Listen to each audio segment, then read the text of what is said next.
to my 6th annual SLAP challenge. SLAP, S-L-A-P, stands for squats, lunges, abs, and push-ups. We are doing 40 squats, 40 lunges, 40 reps of an ab exercise, and 40 push-ups a day, every single day except Sundays for 40 days. And this is the 6th year in a row that I am doing this challenge. This year, I'm going to make sure that the challenge is specifically geared towards beginners. So if beginners, plural, not just one beginner. If one beginner does it with me, I'll be happy, but it's for all beginners. And really it's for people of all fitness levels. And I say that because if you are not a beginner, you can still do the workouts the way I'm going to be doing them for this challenge. You can use it as a warm-up for something else, for a run or a hike or something like that, or a long bike ride, or just a more intense workout. You can double the reps, or what I recommend doing if you want something a little bit more advanced is following along with the workouts that we did last year for this challenge. And I will put a link for the playlist up here in the corner, and it will also be linked at the end of this video and down below. But if you click on that link, that is going to take you to the playlist for last year's SLAP challenge. All of those workouts are longer, they're more difficult, and they incorporate weights and other types of equipment. So click on the link, check out the playlist from last year, save it, and then you can just follow along with last year's playlist. The format is going to be the same. We're starting today with day 1, and everybody does the same workout today. This is our baseline challenge. We are just doing 40 air squats, 40 reverse lunges. That's 40 total reps of lunges. We're going to alternate legs with each rep. 40 sit-ups and 40 standard push-ups. But for the rest of the challenge, the workouts that we did last year are much more difficult than what I'm going to be doing with you this year. So just make the decision that's best for you, but definitely check out the playlist from last year. Just start today with day 1. You can really start on any random Wednesday and the challenge will work. And from there, all you have to do is follow along with me. I will explain everything as we are going through the challenge. But if you are a beginner, I'm going to recommend that you follow along with me this year. Most days we will be done between 10 and 20 minutes. Sometimes it may even take you less than 10 minutes. So before I start my day 1 workout, I do want to explain a little bit about what the challenge is and how it works. And then I'm going to be providing beginner modifications for each exercise, and we're going to be going over the proper form.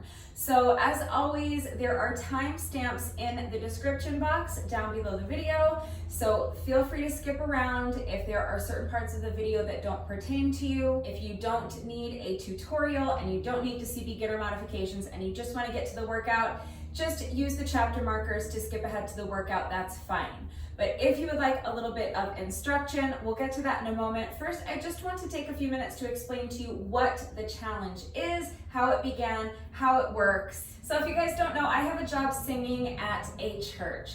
And back in 2020, it was Ash Wednesday. I was getting ready to go to work because we have a service in the evening on Ash Wednesday, and I had to work at that service. I had to sing. So I was getting ready to go, and at that time, I had really let myself get very out of shape. I had put on at least a solid 30 pounds of added weight that I didn't want. I was very unhappy with the way I looked. None of my clothes fit. I did not have the kind of strength and endurance that I wanted to have. And in general, I was just feeling really depressed, really down on myself for letting myself get so out of shape. And as I was getting ready for work, there was a specific dress. It's a beautiful wrap dress that my sister bought me for Christmas a couple years prior. And I loved that dress, and I already had it planned in my head that that's what I was going to wear to work that evening. So I was getting ready to go to work, and I tried to put that dress on, and I don't remember if I wasn't able to even get it on. That's a possibility, but I think what happened is that I got the dress on, but I looked so bad in it. I really thought I looked horrible in it. I thought I will be so embarrassed to show up to work looking like this in this dress. I can't wear this dress. It just doesn't fit anymore. I look ridiculous. That was upsetting enough. But then when I went to go take it off, Yeah, it's not funny. It is, I guess, but it wasn't at the time. I got stuck in the dress. I literally was stuck in this dress. I could not get it off my body. I was crying. I was in tears getting ready for work. And then I just started thinking, well, I don't know what I'm gonna wear now. That dress is what I was gonna wear. I can't wear it. What am I gonna wear? I'm looking through my closet and I realizing like that I just hate the way I look and everything. I hate my body. I hate myself. Why did I let this happen? And I just felt like garbage. And I thought to myself, I'm gonna just do 40 squats. I'm gonna do 40 lunges. I'm gonna do 40 sit-ups and 40 push-ups as I'm getting ready for work. I'm just, gonna do 10 reps here, 10 reps there. They're gonna add up to 40 each before I leave the door. I just decided that I was gonna do that because I was like, this is ridiculous. I have to get myself back into the habit of daily workouts. So I did that. I went to work. The next day, I thought that would be a really good challenge. So if you start day one, if Ash Wednesday is day one, and there's 40 days to Lent. We're all familiar with that trope, even if you're not Christian or you're not religious or you don't know anything about the Bible, that trope of 40 days and 40 nights, I think is pretty pervasive. So that's where that comes from, if you didn't know. That's the season of Lent. Lent is 40 days. So Ash Wednesday is day one. And if you count every day except Sundays, then day 40 is always the day before Easter. So I thought to myself, well, if I do this, just exactly what I did yesterday, 40 squats, 40 lunges, 40 reps of an ab exercise, sit-ups I was thinking at the time, and 40 push-ups every day for 40 days except Sundays, so all throughout Lent, if I do this every day, then a couple of things were likely to happen. Number one, and probably most importantly, is that I would start feeling better about myself. Because even if I was still heavier than I wanted to be, even if I still wasn't happy with the way my body looked, at least I would feel like I wasn't just not doing anything about it. At least I would feel like I'm doing something every day. I'm exercising every day. I'm doing something good for my body. I'm building strength, and that's all good, and it would make me feel better about myself. Number two, I knew from past experience and just from my education that inevitably, if I do that, if I do 40 reps of each of those 4 exercises every day for 40 days, I will begin to rebuild some of that strength that I lost. And I will see changes in my body composition. I will see muscles developing. I will see fat starting to burn off. And so I knew that by the time Easter came around, I would like the way I looked better. I knew I would start to see changes in my body that I liked. I knew I would be able to put on a nice Easter dress and not feel, terrible about myself and not hate the way I looked in it. So I was counting on those 2 things. Those were 2 of my goals. A third goal was really just to re-establish that habit of working out every day.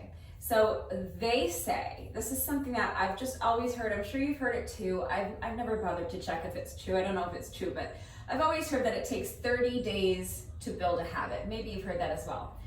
I don't know if that's true, but that's just something that was in my head, so I thought, well, if I do this for 40 days, by the end of the 40 days, it will have become a habit again to be doing my daily workouts, to work out every single day. It will have become a habit. So it will be easier to find the motivation to get up and do it every day. I will want to do it because it's become part of my daily routine. I wanted to rebuild that habit because I used to be in the habit of daily workouts, and then I stopped and I went years without working out. And like I said, I put on a lot of weight. I was really unhappy with the way I looked and the way I felt. So that was the 4th reason. The 5th reason, and now this is where it kind of ties into Lent a little bit more. So if you observe Lent, or you know anyone who observes Lent or who did growing up, you may know that one of the key tenets of Lent is like self-denial, I guess. This is traditionally observed by giving up something that you love. It doesn't necessarily have to be a vice, but a lot of people choose to give up a vice. So for example, some common things to give up might be like coffee. A lot of people will give up coffee or alcohol maybe for Lent. So throughout the entirety of Lent, they won't drink coffee or alcohol.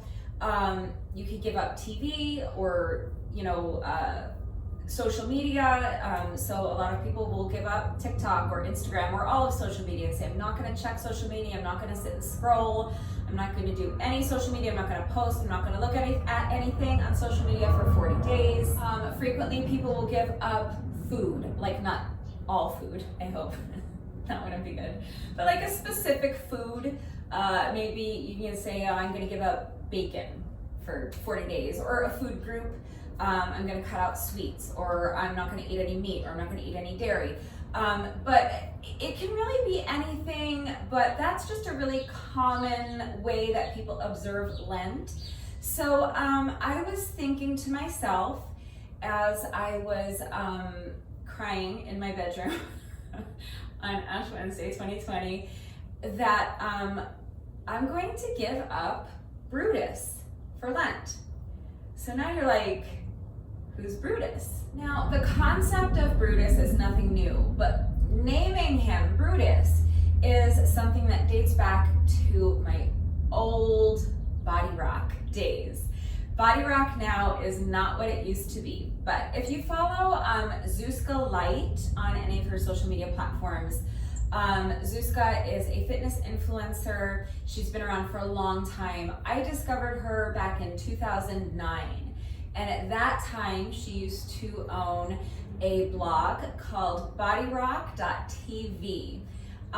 Since then, she's gone through a divorce, and her ex-husband now owns bodyrock.tv, but it's completely unrecognizable. So Zuzka now has her own fitness brand and empire and everything. So if you want to follow her, I highly recommend her. She is basically the reason that I started doing at-home workouts. She is the person that I kind of modeled my workouts after, and my videos and everything. She was a huge influence on me, and at the time, before I started writing my own workouts, I did her workouts almost exclusively. And her and her now ex-husband used to talk a lot on the old Body Rock blog about Brutus. So that's where I got the name from. I kind of stole the name. They're the ones who named him Brutus, but you'll know exactly who he is when I explain him. So basically, Brutus is that mean bully who lives in your head and likes to try to convince you of that all the worst things you think about yourself are true. So for example, Brutus was the one who was mocking me and telling me how awful I looked in that dress 6 years ago on Ash Wednesday. Brutus was the one laughing at me when it took me 20 minutes to do 40 push-ups. Brutus was the one taunting me with how much weight I've put on, and how much strength I've lost, and how out of shape I've gotten, and how none of my clothes fit anymore. Brutus was the one telling me that I couldn't get back in shape. Brutus was the one telling me I would never be able to lose the weight. I would never be able to rebuild that strength. Brutus is the one that even when I was in high school and I weighed 87 pounds, Brutus was the one telling me that what I was seeing in the mirror wasn't what I was actually seeing. Brutus is the reason for my body dysmorphia and my anorexia. Brutus is the reason for all of that, because Brutus was the one telling me that no matter how thin I got, it was never going to be thin enough. No matter what I did, it was never going to be good enough. No matter how many push-ups I could do, no matter how quickly I could do them, I was never going to be strong enough. I was never going to be good enough. Brutus is the one who discouraged me from starting to sing again. Brutus is the one who still tells me every week when I go to work and sing with all these beautiful voices that I am an imposter, that I don't belong there, that I'm not a real singer. So he's everywhere, and he pops up in such kind of stealth-like ways sometimes, a stealth-like manner, I don't know, but he's stealth. A lot of times you don't even realize he's there, but he's always there. So I decided that I was going to give him up. I was not going to let him dictate my mindset anymore. I was not going to let him control me anymore. I was not going to let him make me believe that I was a bad person because I put on 30 pounds or because I can't do push-ups anymore. And of course, all that is easier said than done, but that is, for me, every year that I do this challenge, that is a big part of it. So it's a physical challenge, yes, but there is definitely an emotional and spiritual component to it as well. And I don't mean spiritual in the sense that it's connected to Lent, which is connected to like the Catholic Church or something like that. I mean spiritual in a non-religious sense. I mean spiritual in a sense that you are connecting with the good in you and the good around you. So one of the reasons, the main reason I guess, that I find it so helpful to name Brutus is that it takes all of those awful things that I'm saying about myself and it removes them. It makes it so that it's someone else saying them about me. And what that does for me is that it frees me from the guilt of all of this negative self-talk, because what I tend to do is get really down on myself, and my inner dialogue can get so harsh and so ugly and so ruthless that I'll catch myself saying these horrible things about me, and then I'll go, oh wait, no, you're not supposed to do that. No, I'm not supposed to say those things. And then I'll feel bad for thinking those things about myself because I'm doing another thing wrong. So for example, like I haven't worked out for 3 months, okay? That is what it is. And then that's something to feel bad about because that's not my goal. My goal is to stay fit and healthy. My goal is to stay strong. And so when I stop working out for 3 months, that's a legitimate thing to kind of get down on myself on to an extent, to say like, you know, this isn't what you're wanting to do. You're on the wrong track. So that's enough. We can stop there. But what I end up doing is then layering on top of that, you're lazy, you're aimless, you have no motivation, no conviction, you're, you know, all these things. And then when I start to hear myself saying all these horrible things about myself, I feel guilty for thinking those thoughts because that's something that's not productive and you're not supposed to do it and everything. So if I can take that part of it and put that blame and that responsibility for the negative self-talk onto someone else, for me, what that does is it takes away that guilt surrounding the negative self-talk. And it changes my perspective. If this is someone else standing next to me, saying all these horrible things to me, I can look at this person and say, you are a horrible, disgusting thing and you need to go away. But I'm not saying that to myself or any aspect of myself. So to me, kind of taking that voice and giving it a name and giving it its own persona that's separate from me, it helps me to not feel guilty about the negative self-talk, and it helps me to see it for what it is. So every time I talk about Brutus, I always come back to this same exercise when I'm trying to explain to people who Brutus is and why we are trying to slap him this Lenten season, as we do every year with our slap challenge.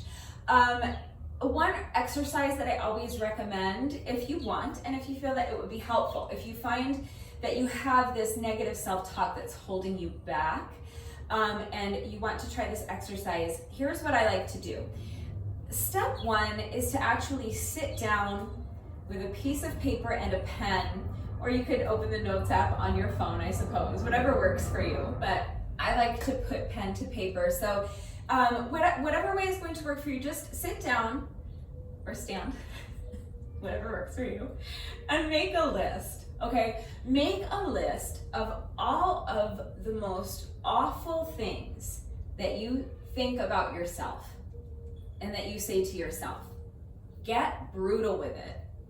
Like, if you're doing it right, you should be in tears. This should hurt, okay? But trust the process.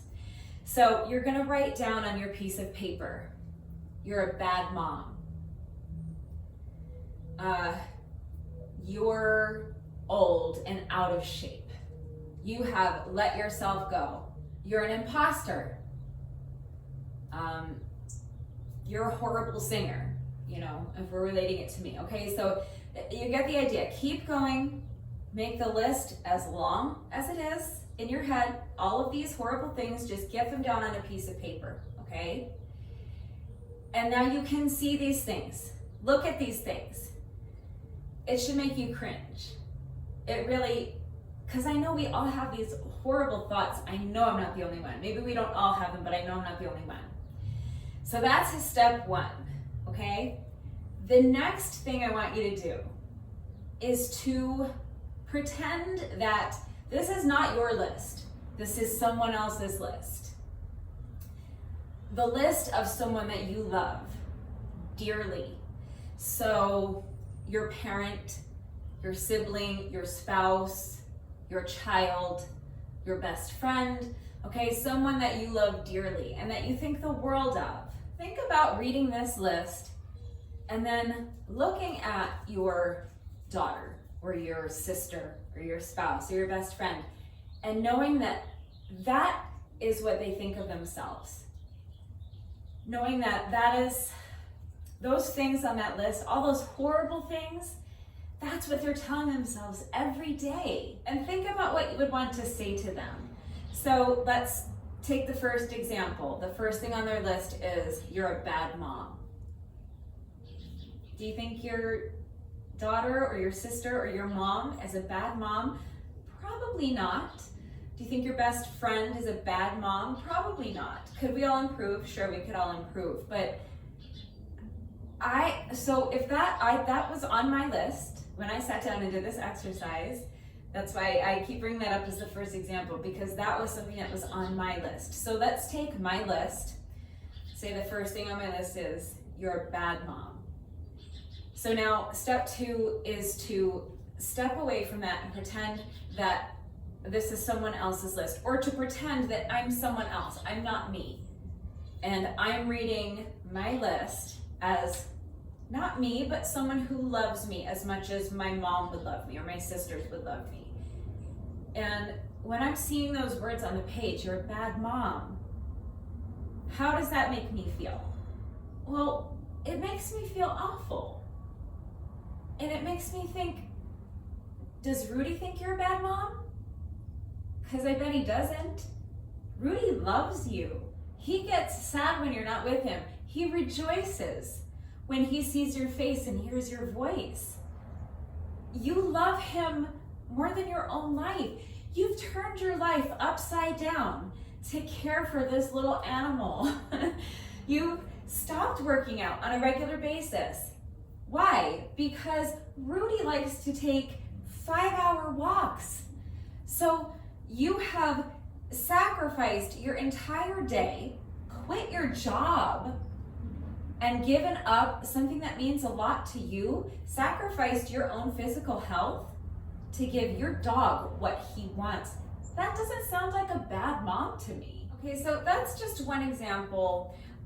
It's also important as you're doing this step to make sure that everything you're saying isn't just like a counterpoint. Okay, this isn't about invalidating what you've written on your piece of paper or what you've typed in the notes app on your phone. This isn't about invalidating those things and saying, no, that's wrong. You're not a bad mom. There's nothing wrong with your body and you're a great housekeeper.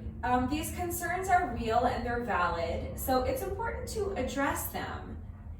So for example, another one that's always on my list is always a bunch of stuff surrounding my body and my appearance. So when I first did this exercise years ago, my response to pretty much all of my concerns about my body, that I put on too much weight, I was fat, I had lost muscle mass, I wasn't strong, I wasn't fit anymore, and that I looked terrible, none of my clothes fit. It's not about saying, oh, stop, you look great. I see myself in the mirror and I don't like the way I look, so telling me I look great doesn't really help address that in any way, right? Or, oh, you don't, I couldn't even tell you put on weight. Well, I've obviously put on weight. I'm 30 pounds overweight, so that's just a lie. That's just being in denial about it, okay? So it's important to kind of address what actually matters. So in that case, it's more important to kind of address like, yeah, okay, Well, you're unhappy with yourself because you've stopped working out. Well, then let's start working out again. Okay, we'll start small. We'll start with this little slap challenge. We'll do just a few reps a day and we'll build on it. I'll do it with you, I'll help you. I'll give you modifications for those days when you can't do squats, or if you can't do push-ups, or maybe I understand that's upsetting, but I hope you realize that it doesn't have any bearing on your worth as a human being. You can look great in your clothes, and you can look like garbage in your clothes, but you're still a warm, loving, caring, intelligent person. None of the things that really matter about you are going to change because your pants don't fit. So that's an important one to remember. None of the people who love you think any more of you when you look gorgeous in your jeans, and none of them think any less of you when you've got muffin top. That's just not the way it works. That's not the way your self-worth works. All right, so hopefully you get the concept. That's just a couple of examples. Obviously I could keep going, but the point is that this step is not about invalidating those concerns. It's not about just shoving them aside and saying you're crazy, none of that's true.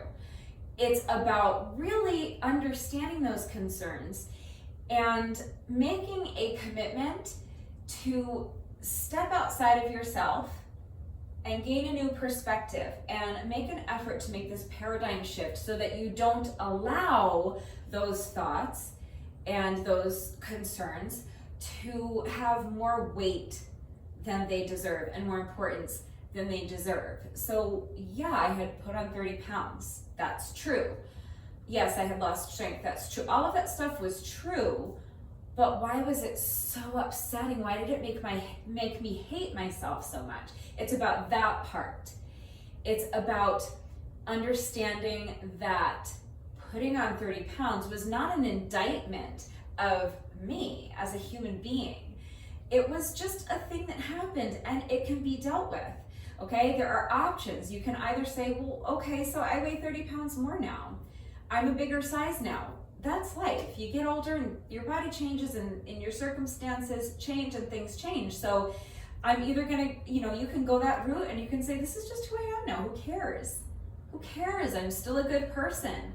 I'm still good at my job. I'm still, a good mom or a good spouse or whatever. I still am a loving, caring individual. You can go that route and that's absolutely fine. Or you can say, you know what, at the end of the day, I'm just not happy when I look this way.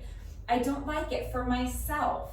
And I feel better when I weigh less, when I have more energy, whatever it is, okay, when my jeans fit. I don't have a lot of money. I don't want to go out and buy new clothes. I want to fit into the clothes I already own. That's another totally legitimate option. So how do we get there? Well, diet and exercise, that's no secret. So let's do it. Let's sit down and make a plan and let's follow through. But whatever path you choose to take, the important part is just to kind of take that step back and stop allowing these things to be weapons against yourself, okay? So you put on weight, that's a matter of fact, okay? Don't allow that to become a weapon that Brutus can then use to make you feel like you're a piece of garbage because you put on 30 pounds. One thing has nothing to do with the other. So once you've completed that step and you have shown yourself some grace and spoken to yourself with compassion rather than judgment or hatred or disapproval, the final step is to talk to Brutus about it, okay? So you've spoken to yourself with compassion and you've said, these are the things you feel about yourself. Let's deal with them. How do we want to deal with them? What does it mean and how do we want to deal with them and how do we want to proceed? Now the final step is to create this person, this Brutus, so that instead of you who wrote all that stuff on that piece of paper about yourself, so instead of me writing down, Rebecca Asquino, you are a bad mom. You've gotten fat, you look awful, you're out of shape, you're lazy, you're a bad housekeeper, you can't sing anymore, okay? Instead of me that wrote all those things, it was Brutus that wrote all those things about me. So that's the final step, because then you can be like, who the hell are you to try to make me feel bad because I stopped singing? There are reasons I stopped singing. And so what if I stopped singing? I'm doing it now. I'm getting my voice back. I'm rebuilding my strength. So what if I stopped working out? I stopped working out to take care of my dog because my dog wanted to walk for 5 hours a day. And you know what? I'm a good mom. I love my dog and I wanted to give him what he wanted. And I wanted to prioritize his health and his happiness. And it's because of that I didn't have time to do my daily workouts anymore. And as a result, yeah, I lost strength. I put on weight. My clothes don't fit as well as they used to. But who the hell are you to try to imply that that makes me a bad person or that that's something that I should feel bad about? And to then try to use that negative self-talk to allow me to spiral into this deep depression and to feel like such a worthless human being that I can't even find the inspiration or the motivation to improve my situation. You know what? Shut your mouth and go away. For me, this is the part of the process that can be really, really cathartic because by creating Brutus, what I've done is I've created an opponent that's separate from myself. So I'm not fighting myself, I'm fighting Brutus. So it's a lot easier to just have this visualization technique that there's this person here laughing at me and ridiculing me and trying to hold me down and make me feel bad about myself, that I can tell to shut up, that I can tell to go away. I'm fighting Brutus, I'm not fighting myself. So every day that I do something to address one of these concerns on my list, all right, so for example, every day that I do my 40 squats, 40 lunges, 40 reps of an ab exercise, and 40 push-ups, that's another day that I did the thing I said I was gonna do. I worked towards my goal of getting fit again, of losing the extra weight, of looking good in my clothes again, and of rebuilding that habit of working out so that I'm not a person who finds excuses not to work out. I'm not lazy, as Brutus would say. I'm someone who's motivated and focused, and I'm someone who gets out here and gets the work done every day. So every day that I take one little baby step towards that goal by just doing my reps for the day is a slap right across Brutus's face, and it's very, very satisfying. And every hit that he takes, with every defeat that he suffers because you are following through on what you said you were going to do, he gets weaker. As you get stronger, Brutus gets weaker. That's the way this relationship works. It is, what did we say in my 8th grade earth science class? Inversely proportional or something. But anyway, that's the way it works. Every bit stronger I get, that's how much weaker Brutus gets. So that's what we're working towards. We are working towards shutting him up. We are giving him up for Lent. We are not allowing him to live rent-free in our heads. And that is the other half of this challenge. So there's the physical half, and then there is the Brutus half, the mental health aspect. We're addressing our physical health, we are addressing our mental health, all with this one challenge. So we are adding 40 squats, 40 lunges, 40 reps of abs, and 40 push-ups every day, but we are giving up Brutus all day, every day. Now those thoughts will creep in. Like I said earlier, giving up Brutus is easier said than done. He's very persistent and he's very sneaky. He finds ways to worm his way into your thoughts before you've even realized it. So don't get down on yourself. If he does get a victory here and there, it's going to happen. But now you know who Brutus is. We've named him. You know how to see exactly all of the horrible things that he is thinking and saying about you, and you know how to shut him up. All right, so we're gonna work hard for this challenge. We're going to work hard physically and we're going to work hard mentally. It is hard to find the motivation to get up and get dressed and get your reps done every day. It is hard to shut Brutus up. It is hard to do push-ups and squats and lunges and abs. It's hard, okay? We're gonna work hard. But believe me when I tell you, the most difficult thing you're going to have to do for this entire challenge, the absolute hardest part of the whole challenge comes right now. Saying these words, I am going to do this challenge. Not, maybe I'll do it. Not, I'll try to see if I can find the time to squeeze in the reps, okay? Not maybe, not I'll try. I am going to do this challenge. Say those words out loud. Post it on social media. I am going to do this challenge. That is the hardest part of the whole thing. My longtime friend and acting coach, Stan, has a major hang up about the word try. And boy, did he instill that same thing in me. And it's true when you think about it. So like, as soon as I hear someone tell me I'll try to be there, I know they're not gonna be there. And I do the same thing. As soon as I say the words, I'll try to do it, it ain't getting done. Because the word try is an out. If I tell you I'll try to be there, I'll try to make it, I believe at the time I'm telling you that I'll try, I believe that I'm gonna try to do it. But what does that mean, okay? Something's gonna come up, right? I'm gonna say, well, I had to catch up on all this housework. The house was a mess. I haven't cleaned the house in like 2 weeks because I've been so busy and I had to clean the house. Or I had to, it was too expensive. So I didn't want to spend the money, so I had to stay in. I didn't do the thing I said I might try to do. As soon as I use that word try, now I know that it's not gonna happen. So I have to either say yes or no.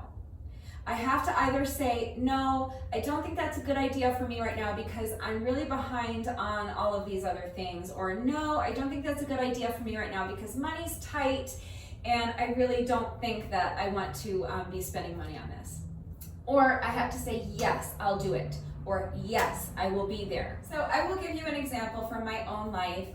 This was years ago. I was talking to my grandfather on the phone, and he told me that he wanted me to attend the family reunion that year. Every year we have a big family reunion in July, and I never make it because I'm all the way on the other side of the country.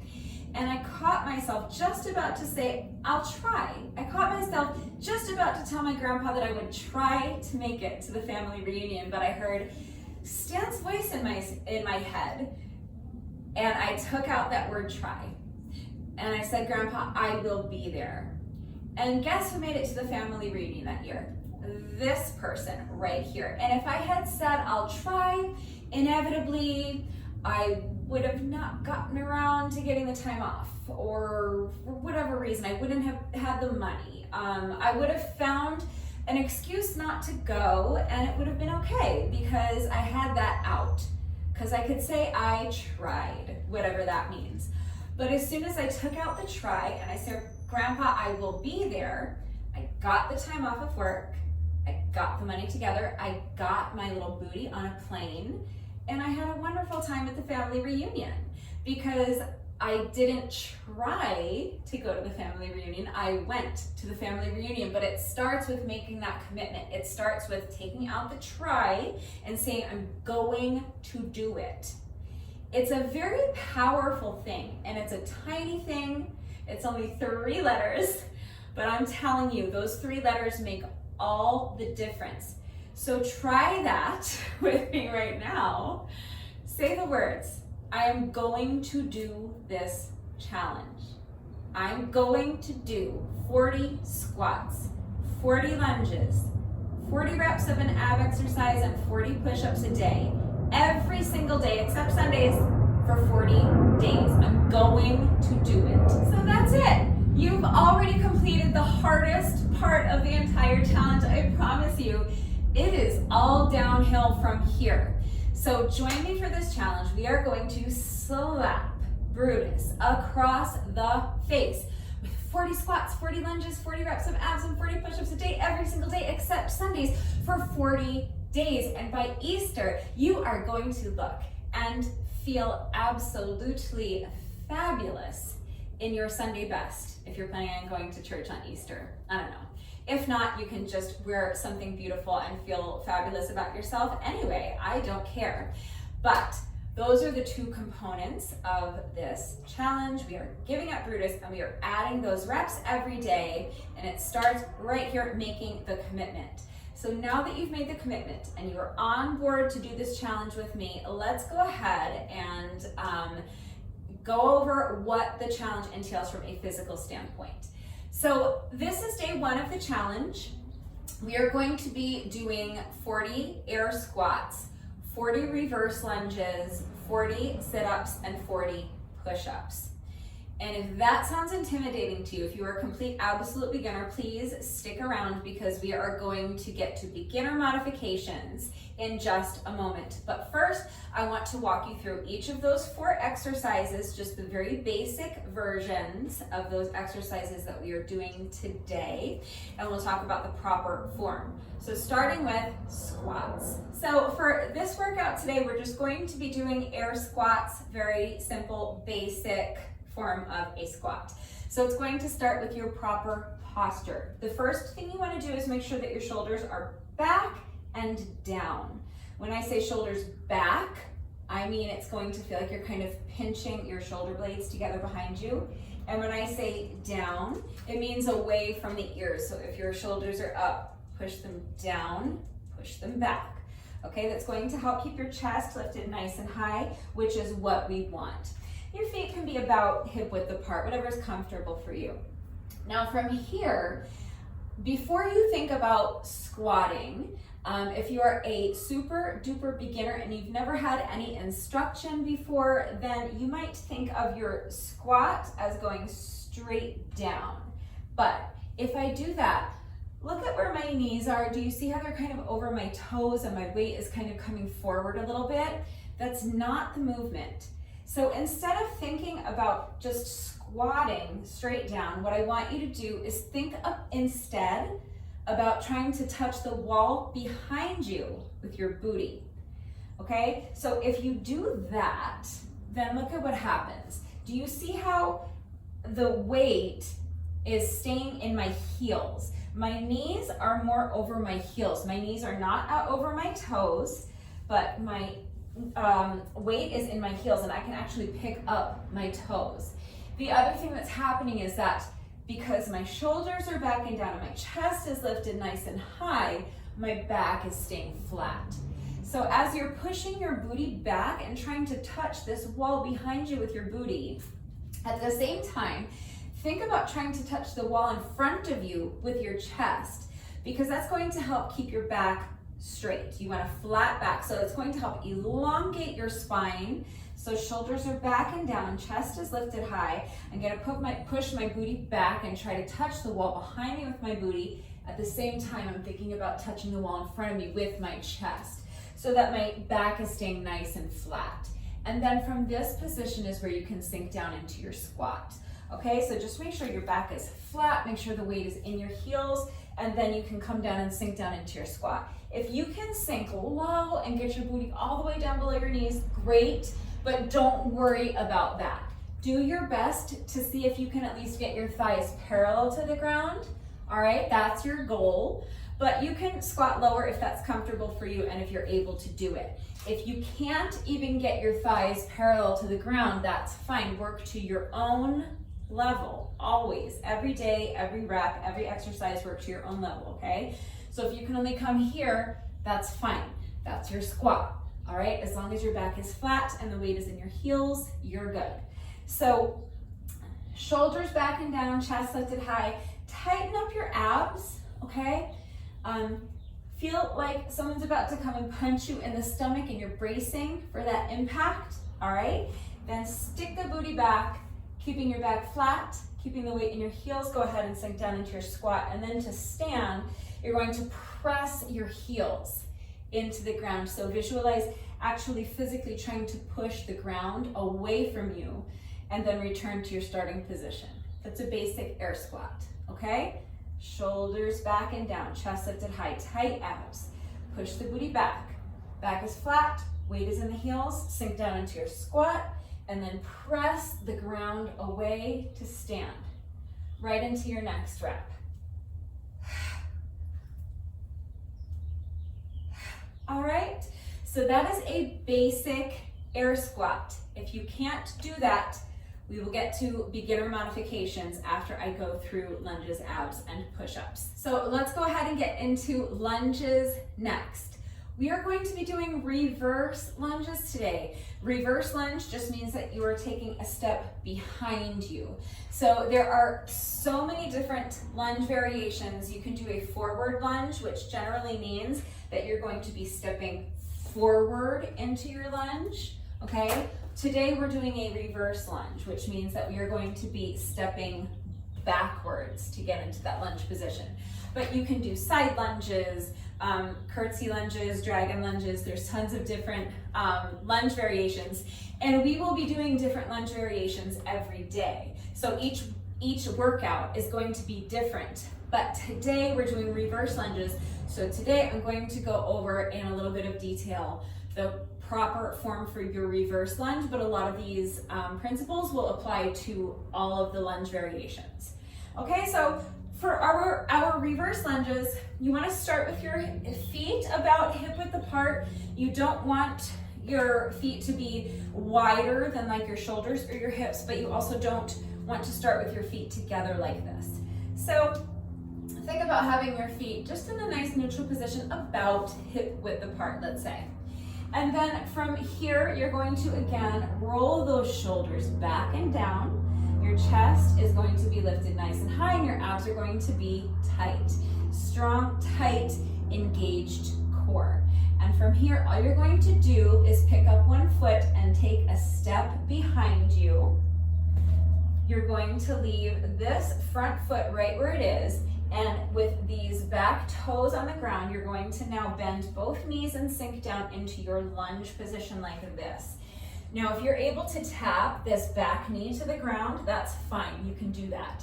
Just make sure that you are controlling the movement. You wanna make sure the movement's under control whether or not you're tapping that knee to the ground, but especially if you're going to tap that knee to the ground, you don't wanna bang your knee into the ground, because been there, done that, it hurts. 1 star, do not recommend. 0 stars really, because what is fun about banging your knee into the ground? It hurts. So just be careful, make sure the movement is under control. You don't have to tap your knee to the ground, okay? Either because you don't want to or because your range of motion does not allow you to, that's absolutely fine.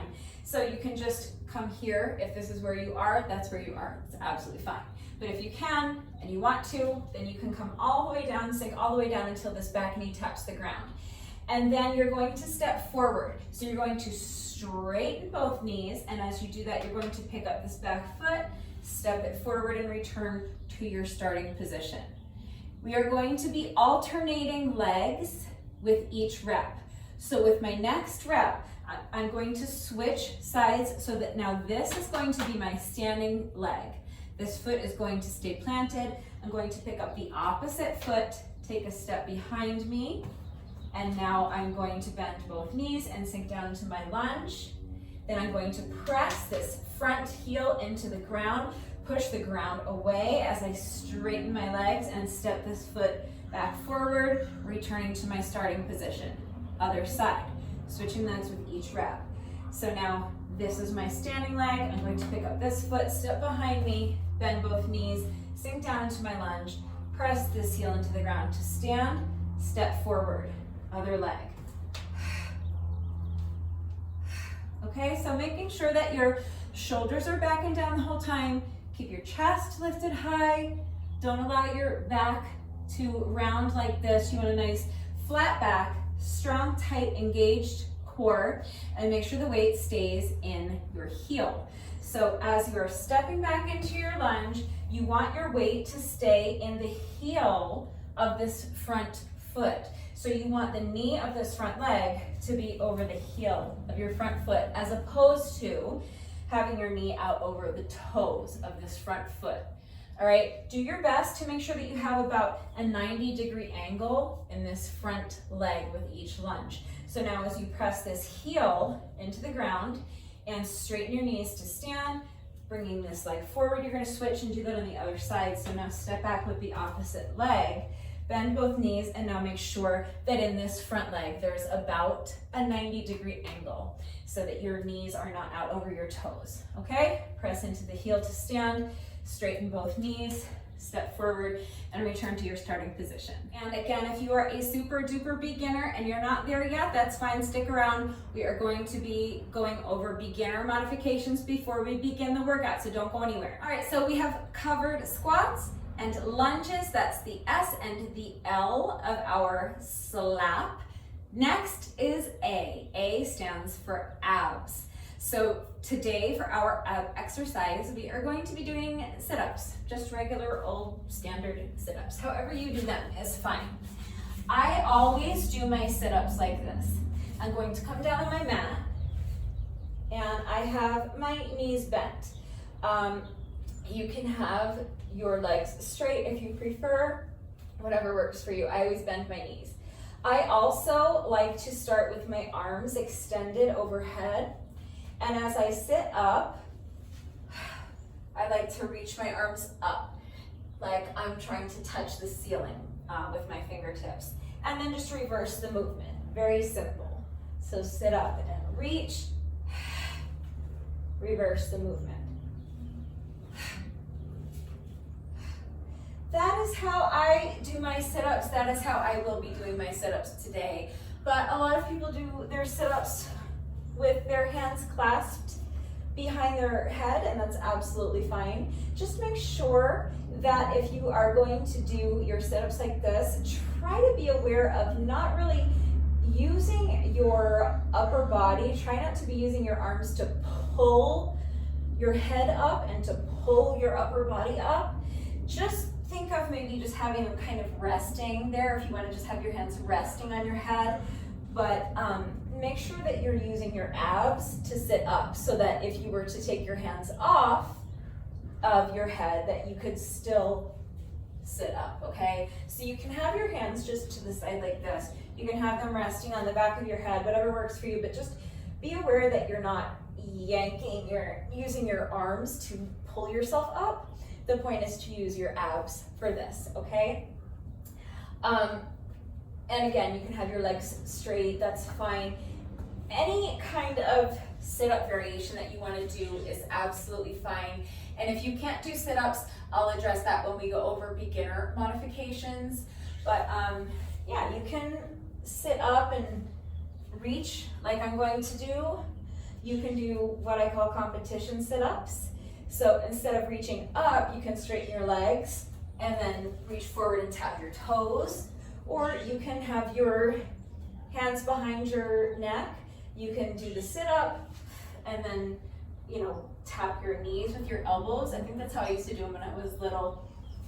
So whatever works for you. But yeah, I think we all pretty much know how to do a sit-up. That's a really basic exercise that I think we all learn at a very early age. My main thing with the sit-ups basically is, like I said, just if you're gonna have your hands behind your head, do your best to make sure you're not pulling on your neck.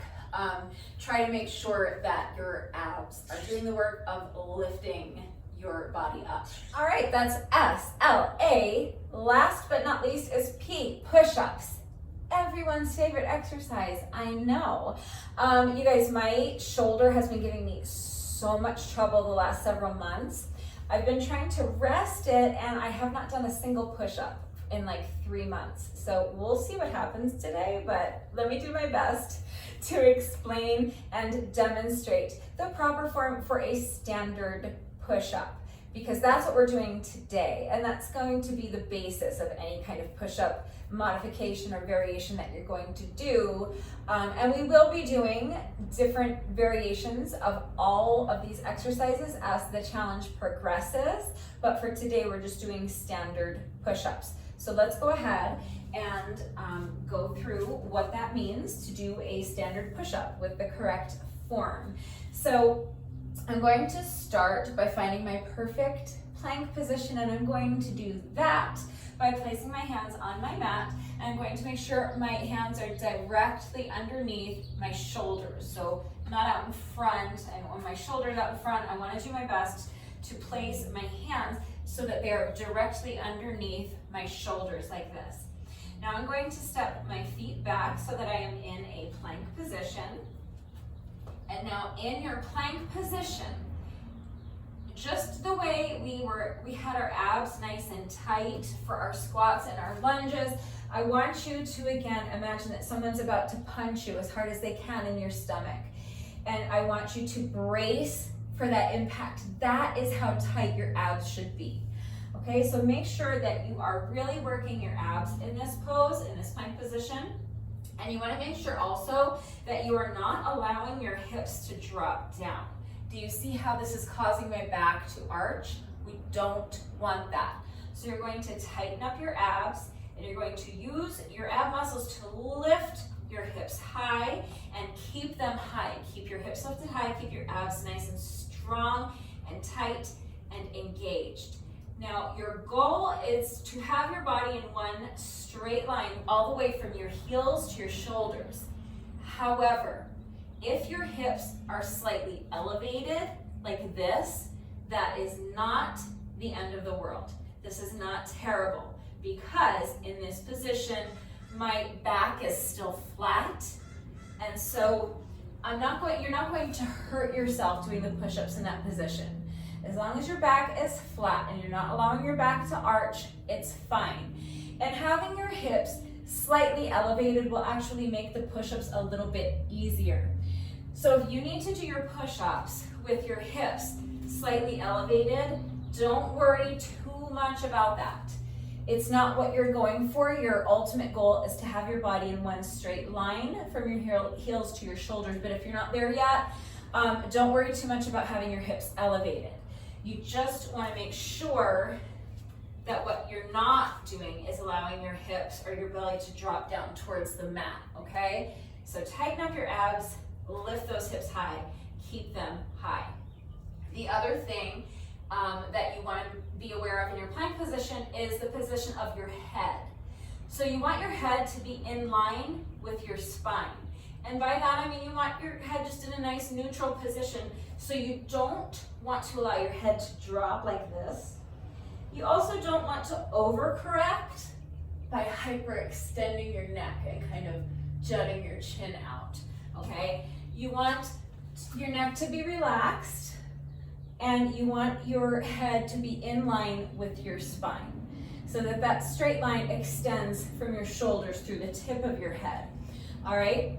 So once you have found your perfect plank position, it's time to think about the push-up. So you want to think about your push-up as a moving plank. So once we are up here in our beautiful plank position, you want to just kind of lock everything in place. Nothing should move. All you're going to do is bend your elbows and lower your chest, and only your chest, as close to the mat as you can, okay? So I'm going to bend my elbows and I'm going to lower my chest all the way down to the mat like this. Then I'm going to press the ground away and push myself back up, returning to my beautiful plank, my starting position. Now, if you cannot do that, if you cannot get your chest all the way down to the mat without moving anything else, like this, okay, see how nothing is moving, my hips are staying lifted high, my head is staying in line with my spine. If you are not able to do that, then I want you to just shorten up your range of motion, okay? Because what tends to happen, the two most common mistakes that I see people make when they're doing their push-ups is that they're trying so hard to get their chest down to the mat. You know, you want to touch the mat with your chest. And so if you do not yet have the strength to get your chest all the way down to the mat, what a lot of people will do is they will compensate for that by lowering their hips or their belly down to the mat. So my chest is still not touching the mat, but my belly is on the mat, my hips are on the mat. That's not the goal, okay? I would rather have you just shorten up your range of motion. It's not necessary to come all the way down and touch the mat with your chest. So if you're not able to get your chest all the way down to the mat, instead of compensating by lowering your hips or your belly down to the mat, I'd rather have you just shorten up your range of motion and come down as far as you can. Once you've gotten as far as you can, then you're going to reverse the movement and push yourself back up by pressing the ground away from you, okay? So visualize really pressing the ground away with your palms as you push yourself back up. The second most common mistake that I see people make, and I think it's related because you're trying so hard to get all the way down, but it's only your chest that you want to touch the mat, nothing else. Obviously, if you have, if you have a big belly for whatever reason, if you're carrying extra weight or you're pregnant or that's just the way you're built, then yeah, your belly might touch the mat, but that's a separate issue. That's not what I'm talking about. I'm talking about compensating for not getting your chest down by arching your back and lowering your hips, okay? So hopefully that difference is clear. Your belly may touch the mat if you have a big belly for whatever reason. That's a separate issue. But the other thing that I see people do is they'll get down, say this far, and they're trying so hard. They're trying so hard to get all the way down. And so what they'll do is they'll lower their forehead down like that, okay? Because I think it's a way of kind of tricking yourself into thinking that you're getting all the way down. But you don't want your forehead to touch the mat. You want to make sure, again, that your head is in line with your spine, and you want to keep your head still, okay? Everything is still. It's a moving plank. Once you're in your plank, nothing moves. You're just lowering your body down in one straight line, pushing your body back up in one straight line. So make sure that you're not bobbing your head up and down. Your head should not be moving. Your head should stay right in line with your spine, perfectly still the entire time, okay? So bend your elbows and lower your chest as low to the mat as you can. Nothing else moves. Press the mat away, push yourself back up, nothing else moves. So I do push-ups from my toes. I have always been able to do push-ups from my toes.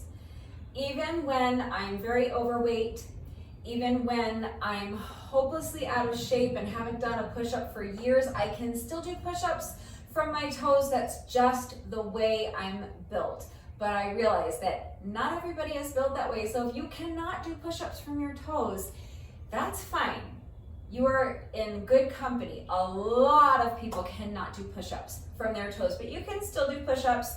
I think everyone pretty much is aware that the most common modification for beginners or for anyone who can't do push-ups from their toes is knee push-ups.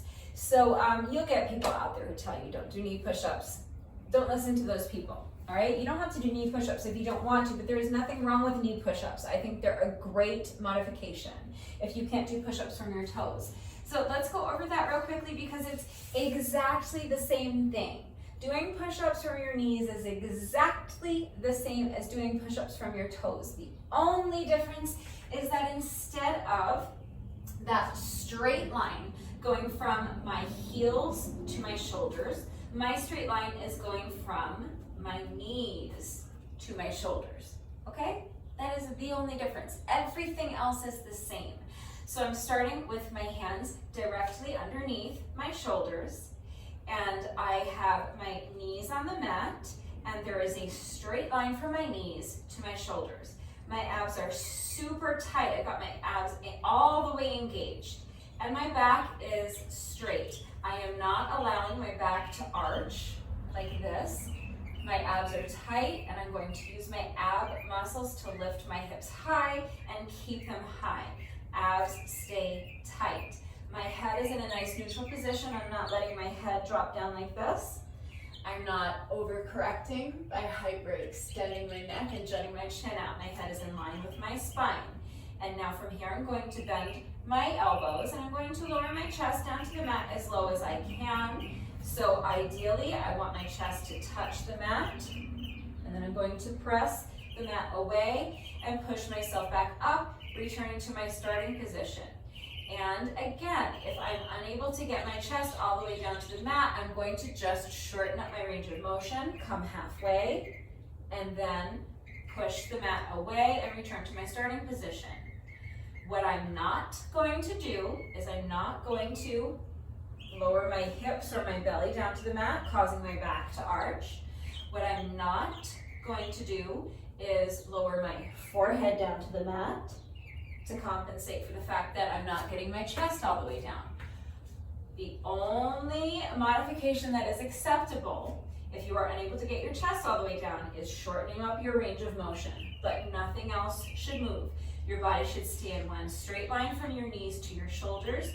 Your head should stay in line with your spine and nothing should move, okay? So just bend the elbows, lower your chest as low to the mat as you can, and then press the mat away to return to your starting position. Now, just because you are a beginner doesn't necessarily mean that you can't do all 4 of these exercises exactly the way I just demonstrated them. Like I said, for me, I have always been able to do push-ups from my toes. So just because you're a beginner doesn't automatically mean that you cannot do push-ups from your toes. Not all beginners are automatically at the same level just because they are beginners. We are all built differently. Our bodies are all different. We all have different strengths and different weaknesses. So there are a lot of factors that are going to go into determining whether or not you can do these exercises the way I just demonstrated them. So let's go over some modifications, and I want you to just pick whichever one works best for you. But just because you're a beginner, don't be scared to try the push-ups from your toes. Maybe you can't do 40 push-ups from your toes, but maybe you can do 20, or maybe you can do 10, or maybe you can do 2. And then you can switch and do push-ups from your knees or do some other sort of push-up variation. So do whatever works for you. I want you to challenge yourself, but I also don't want you to push your body into doing something that it is not ready to do. So it's really important that you make the decision that is best for you, okay? But don't feel like just because you're a beginner, you absolutely cannot do push-ups from your toes, because maybe you can. So try a couple and see if that works. If not, yeah, I think for the most part, most beginners can do knee push-ups. But if for some reason you can't, you can still do this challenge. There are plenty of other ways to modify your push-ups. So when I want to make my push-ups more challenging, one of the ways I do that is by elevating my feet on a park bench or a chair, for example. The higher you elevate your feet for the push-up, the more challenging the push-up. So if you think about taking that to the extreme, like let's say you elevate your feet first on an aerobic step, okay, just a few inches off the ground, and then you elevate your feet on a chair that's going to be harder, and then you elevate your feet on the wall, right, so that you're at like a 45 degree, your body's at like a 45 degree angle. That's going to be so challenging. And what's the hardest thing you can think of would be like, have you ever seen someone do handstand push-ups? Handstand push-ups, you're pushing up 100% of your weight. When I'm in my plank position, there's a good percentage of my body weight that's being supported by my lower body. But when I'm doing a handstand, not that I can do a handstand push-up, but hypothetically, if I were to do a handstand push-up, I cannot rely on my lower body whatsoever. So if you imagine how it can get more and more difficult as you elevate your feet higher and higher, because you are having to push up more of your own body weight, but use your upper body to push up more of your own body weight. The inverse of that is also true. So if I want to make my push-ups a bit easier, I can elevate my hands. Because when I place my hands on an elevated surface, that means that because of gravity, more of my weight is being held up by my lower body. And as I increase the the height of the surface that I'm putting my hands on, the easier the push-up is going to get. So if you take that all the way to its extreme, so let's take our little aerobic step. Let's say I put my hands on the aerobic step. That's going to be a little bit easier than doing my push-ups from plank position. From there, I could graduate to, say, a chair, or a plyo box or something like that, something about hip about as high as like my hips. That is going to change the angle of my body so that because of gravity, more of my weight is in my lower half, the lower half of my body. And so with my upper body, with my arms and my chest, I'm having to push up a smaller amount of weight. So if you continue with that thought process until you're going to be standing upright, right? So it's the inverse of our handstand push-ups.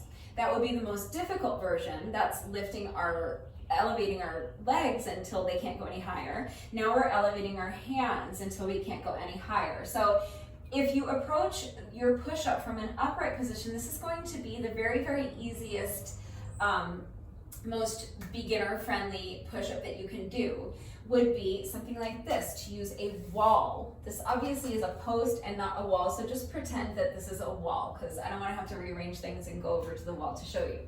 So if you start standing in front of your wall, okay, and you do your push-up like this, simply bend your elbows, and again, you're going to maintain this straight line from your heels to your shoulders, and you're going to keep your head in line with your spine, keep your neck in a nice neutral position. You're simply bending your elbows and bringing your chest to the wall as close as you can get it, and then pressing the wall away to return to your starting position. This is a push-up.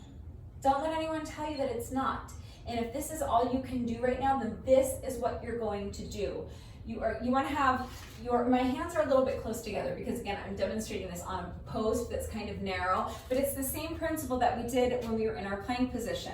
So I had my hands placed directly underneath my shoulders. So you want to keep that same positioning. You want your hands in line with your shoulders. So my hands should be about here. Okay, so pretend my hands are here and here. And then you're just going to bend your shoulders and you're going to do your push-up right on the wall. So keeping your body in one straight line from your heels to your shoulders. Don't let anything else move. Just bring your chest to the wall and then push the wall away from you and push yourself back upright and return to your starting position. If that's challenging for you, that can be your push-up. I promise that if you just do 40 reps of that every single day, except Sundays, for 40 days, you will get stronger. You will start to get stronger, and eventually you will be able to start decreasing the height of your elevated surface. So once you get to a point where this feels very manageable to you and you want to challenge yourself to increase the difficulty, you could use, for example, your kitchen counter. Your kitchen counter is a fantastic elevated surface to use because it's generally about, for most people, probably a little higher than your waist. So it's not super low. It's not as low as like a chair, but it's definitely lower than doing them on the wall. Plus, it's super strong and sturdy and stable. It is strong enough to support your body weight, and it's not going to collapse or break when you put weight on it. It's not going to slide from underneath you. So a countertop is a nice, safe way to progress with your push-up so that you're starting to lower your elevated surface. So it's going to be the same thing, holding onto your countertop and keeping that straight line from your heels to your shoulders, tightening up your abs, keeping your head in line with your spine. Neck is in a nice neutral position, and you're going to just bend your elbows and lower yourself down, lower your chest down to your countertop, and then push yourself back up. When that feels like it's becoming more manageable and you're ready to increase the difficulty a little bit more, you can lower your elevated surface. So for example, a plyo box or a chair would be a great next step. I am going to demonstrate this using this flimsy plastic folding chair, okay? But this is just so that you can have a visual representation of what I'm talking about, and I'm not just explaining it to you. I want you to be able to see what I'm talking about, but it's really important to note that if you are going to use a chair, I think that's a great idea. A chair or some other kind of elevated surface, like the arm of your couch or your coffee table, or a plyo box is ideal if you have one, or a weight bench or a park bench. Okay, any number of elevated surfaces will work. The important thing is to make sure that your elevated surface is strong, sturdy, and stable. You're going to hear me say that a lot.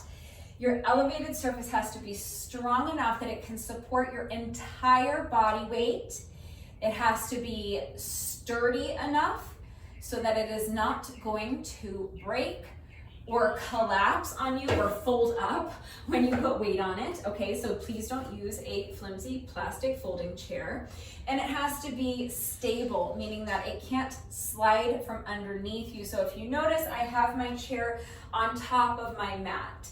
I do recommend that if you're going to use a chair or a bar stool or something like that, that could potentially slide from underneath you, especially if you are working out on a wood floor, that you place an exercise mat or a yoga mat down first and then place the chair on top of the mat to help it stay put, okay?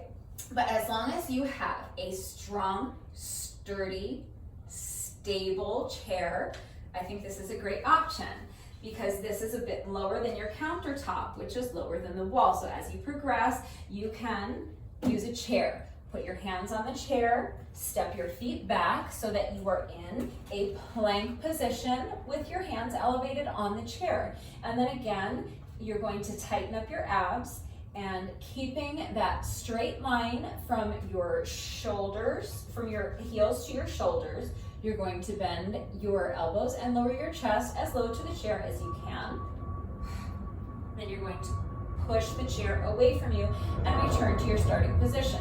So again, we're going to make sure that we're not allowing our back to arch. You want to tighten up those abs, lift the hips high and keep them high. If your hips are slightly elevated like this, that's fine, as long as your back is flat, but do your best to have your body in one straight line from your heels to your shoulders. Make sure you're not dropping your head. Don't hyperextend your neck.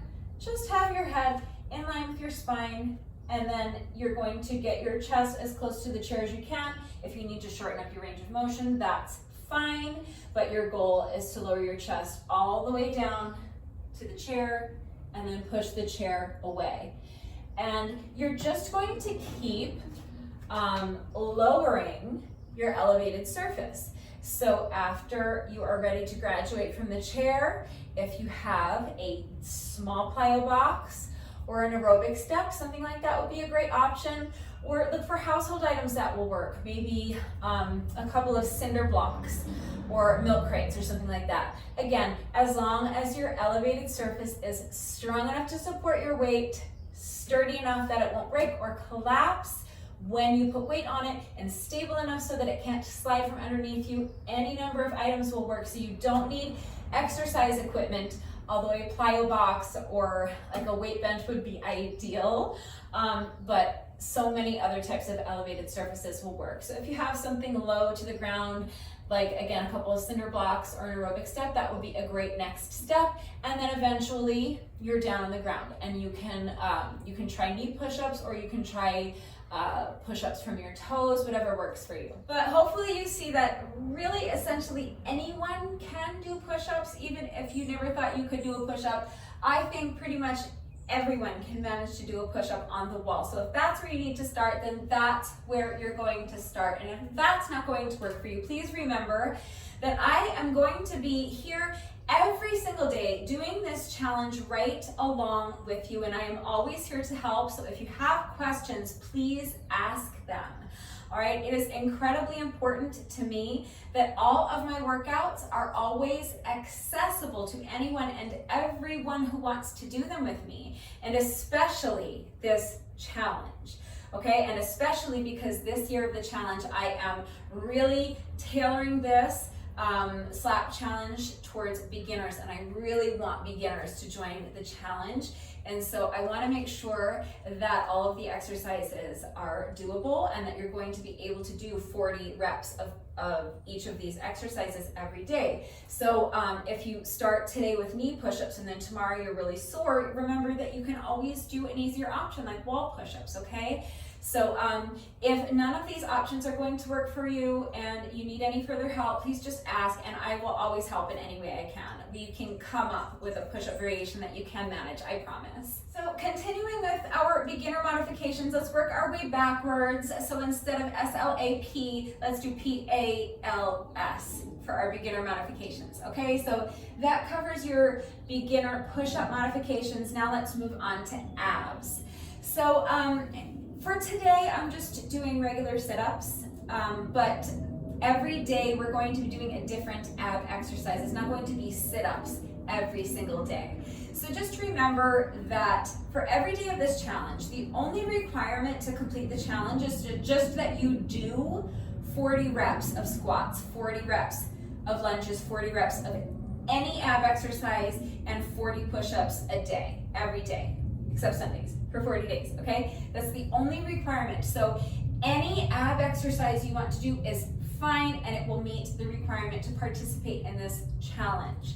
So on any given day, if I'm doing an ab exercise that you can't do, you can just do any other ab exercise, okay? So that there are endless different variations. So we'll get down on the mat and we'll go through a few, but as long as I have my chair here, I know that for some people, even if you're very overweight or if you have bad knees or you don't have a mat, then getting down on the mat might not always be ideal for you. So there are other ways to get your ab exercises done. So let's go over real quickly a standing ab variation that you can do. So I have my chair here, and again, this is a flimsy plastic folding chair. Please don't use a chair like this. Make sure that your chair is strong, sturdy, and stable because you're going to be leaning on the chair for support. So it needs to be able to support your body weight. It needs to not be, you need to not worry about it folding up on you or collapsing when you put weight on it. You want to make sure that you're not putting so much weight on it that it's going to tip over and cause you to stumble or fall and get injured. And you want to make sure that the chair cannot slide from underneath you. So make sure your chair is strong, sturdy, and stable. Please use your common sense and be safe. But assuming that your chair meets all those requirements and you have a chair that you can safely use for support, then you can start right here, holding onto your chair for support.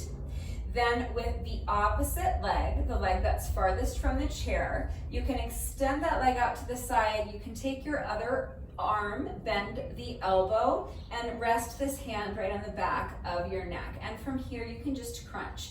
So you're going to lift this leg, bend the knee and lift the leg, and as you do that, you're going to bring your elbow down to meet the knee and then return to your starting position. All right, so that's just like a standing crunch, and that's a really beginner-friendly ab exercise that you can do if for whatever reason you can't or don't want to get down onto the mat to do sit-ups or something like that, okay? So extend this outside leg, rest this hand behind your neck, and then just lift the leg, and then straighten the knee. As you lift that knee up, you're gonna crunch and bring your elbow down, touching elbow to knee, or get as close as you can. Okay, so in that case, we're doing a total of 40 reps of abs. So you would do 20 reps on one side and then switch your chair to the other side or turn your body around so that you're grabbing the chair with the other hand and then repeat that on the other side. Okay, same exercise on the other side. So that's a really great standing option to get your ab exercise complete every day. So another great option if you can't do sit-ups or crunches or anything like that is Russian twists. This I think is really beginner friendly as well, this exercise. You can always increase the difficulty by adding weight. You can do this exercise while holding on to a set of dumbbells or a kettlebell, for example, or you can elevate your feet. So when I do this exercise, I like to have my heels elevated up off the mat to increase the difficulty, but you can, if you're a super duper beginner, you can do the same exercise with your heels on the mat. So starting here, all you're going to do is twist to one side and tap the mat. And then you're going to twist to the other side and tap. Twist and tap, twist and tap. So that you are twisting your body thoracically, working those obliques. If you are unable to tap the mat, if your range of motion is smaller than that, that's fine. You can come here, all right? Just get as close to the mat as you can. Work to your own level, work within your own range of motion. And if you keep practicing, eventually you'll see your range of motion increase and you'll be able to tap the mat with your hand. That's what you're going for. But if you're not there yet, you're not there yet. We're working to our own level, so do your best.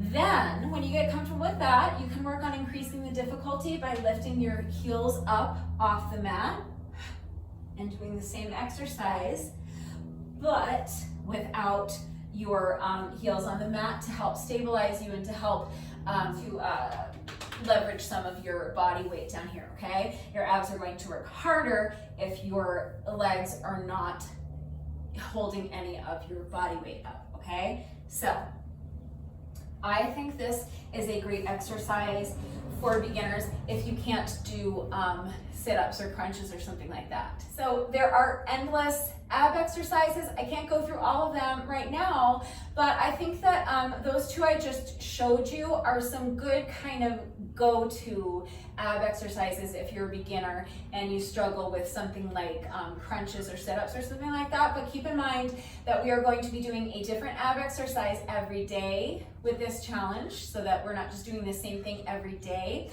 And any day that I'm doing an ab exercise that doesn't work for you, you just substitute with your standing crunches or your Russian twists or regular sit-ups or any other ab exercise that does work for you. So continuing backwards with our beginner modifications, we covered beginner push-ups, beginner abs. Now for a beginner modification for the reverse lunges that we are going to be doing today. Again, I have my chair here for support, and again, this is a flimsy plastic folding chair. Please do not use something like this. This is just so that you can see what I'm talking about. If you are going to be using a chair, please make sure that your chair or bar stool or kitchen counter or dining room table or the arm of your couch, whatever you're using for your elevated surface, is strong enough to support your body weight, since the purpose of it is support. You're going to be putting weight on it. So make sure it's strong enough to support your weight.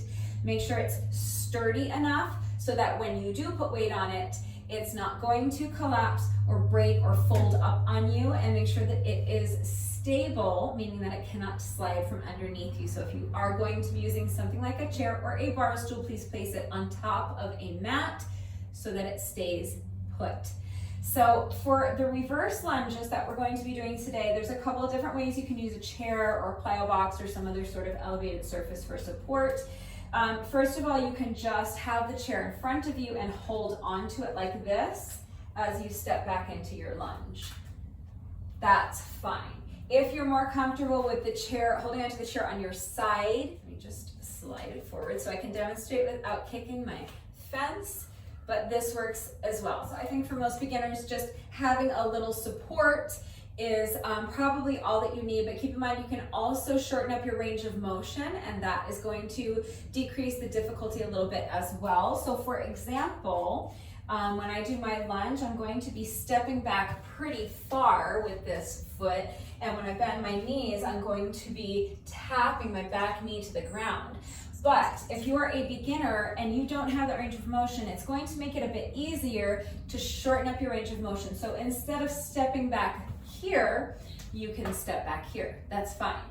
Instead of bending your knee so that the back knee comes all the way down and touches the ground, you can come here. That's fine, okay? Work to your own level. So you can take a shorter step back and you can bend your knees just a little bit and then step forward. Other leg. Shorten up that step back behind you, shorten up the range of motion by bending your knees a little bit less, sinking down not quite as deep into the lunge, whatever feels comfortable for you, okay? So that's another way that you can modify this exercise if you are an absolute beginner. Another modification that I think can be super helpful if you are a beginner, the reverse lunges might be a little bit too difficult for you. Maybe you're struggling with balance, even though you have the chair to hang on to. I think doing side to side lunges might be a bit easier. So it's a different lunge variation, but it's fine because again, the beautiful thing about this challenge is that it is so easily customizable. As long as you do 40 lunges today, it doesn't matter what lunge variation you do. So if you don't want to do the reverse lunges, try these side to side lunges, okay? So I have my strong, well, what we are pretending is a strong, sturdy, stable surface here. I'm going to hold on to my chair. I'm standing behind the chair and I'm going to step my feet out so that they're a bit wider than my shoulders. Okay, whatever feels comfortable for you. I'm going to have my toes more or less pointing straight forward. You may need to have your toes pointed out of a slight angle, about a 45-degree angle. That's fine if you need to do that. Again, work to your own level. You don't want to push your body into doing something that it is not ready to do. But if you can have your feet pointing straight forward in front of you, that's what we're going for with this exercise, okay? So what you're going to do is similar to our squats. You're going to start by rolling your shoulders back and down. So visualize tucking your shoulder blades into your back pockets. Your chest is going to be lifted nice and high. You're going to tighten up your abs and you're going to push your booty back. So pretend you're trying to touch the wall behind you with your booty. As you bend your knee, you're going to keep one leg straight. You're going to bend one knee. And as you do that, you're going to shift your weight to the side so that your weight is in the heel of this lunging foot. Remember, you should be able to lift up your toes. You have your chair here for support. So your chair is going to be holding a bit of your body weight. Just make sure that you're sending your weight back, sending that booty back. You want the knee of this lunging leg to be over the heel of your lunging foot. So you want to make sure your knee is not tracking over your toes. You want to keep your booty back, keep the weight in this heel, okay? And then you're just going to press this heel into the ground, return to your starting position, and then repeat that on the other side. So again, shoulders are back and down, chest is lifted high. Tighten up your abs, push your booty back like you're trying to touch the wall behind you with your booty as you lunge to this side. Now this leg is straight, this knee is bent, and my weight is over this heel, okay? I can pick up my toes. Then I'm going to press my heel into the ground and stand. So let me show you what it looks like from the side so you can see what I'm talking about as far as keeping your back flat, keeping the weight in the heel of the lunging foot. So you want to make sure you're not rounding your back, okay? Shoulders are back and down, chest is lifted high. Tighten up those abs. My feet are wide apart. My hands are on the chair for support. I'm going to push my booty back as I shift my weight to this heel, okay? I'm not rounding my back. Lifting my chest high, and I'm keeping my booty and sending my booty back in this direction so that my weight stays over my heel. And I'm going to press this heel into the ground to stand, return to my starting position, and now repeat that on the other side. So push the booty back, keeping the back flat, keeping the weight in the heel of the lunging foot, and then pressing that heel into the ground to stand. And again, if you are unable to lunge low, that's fine. We're working to our own level.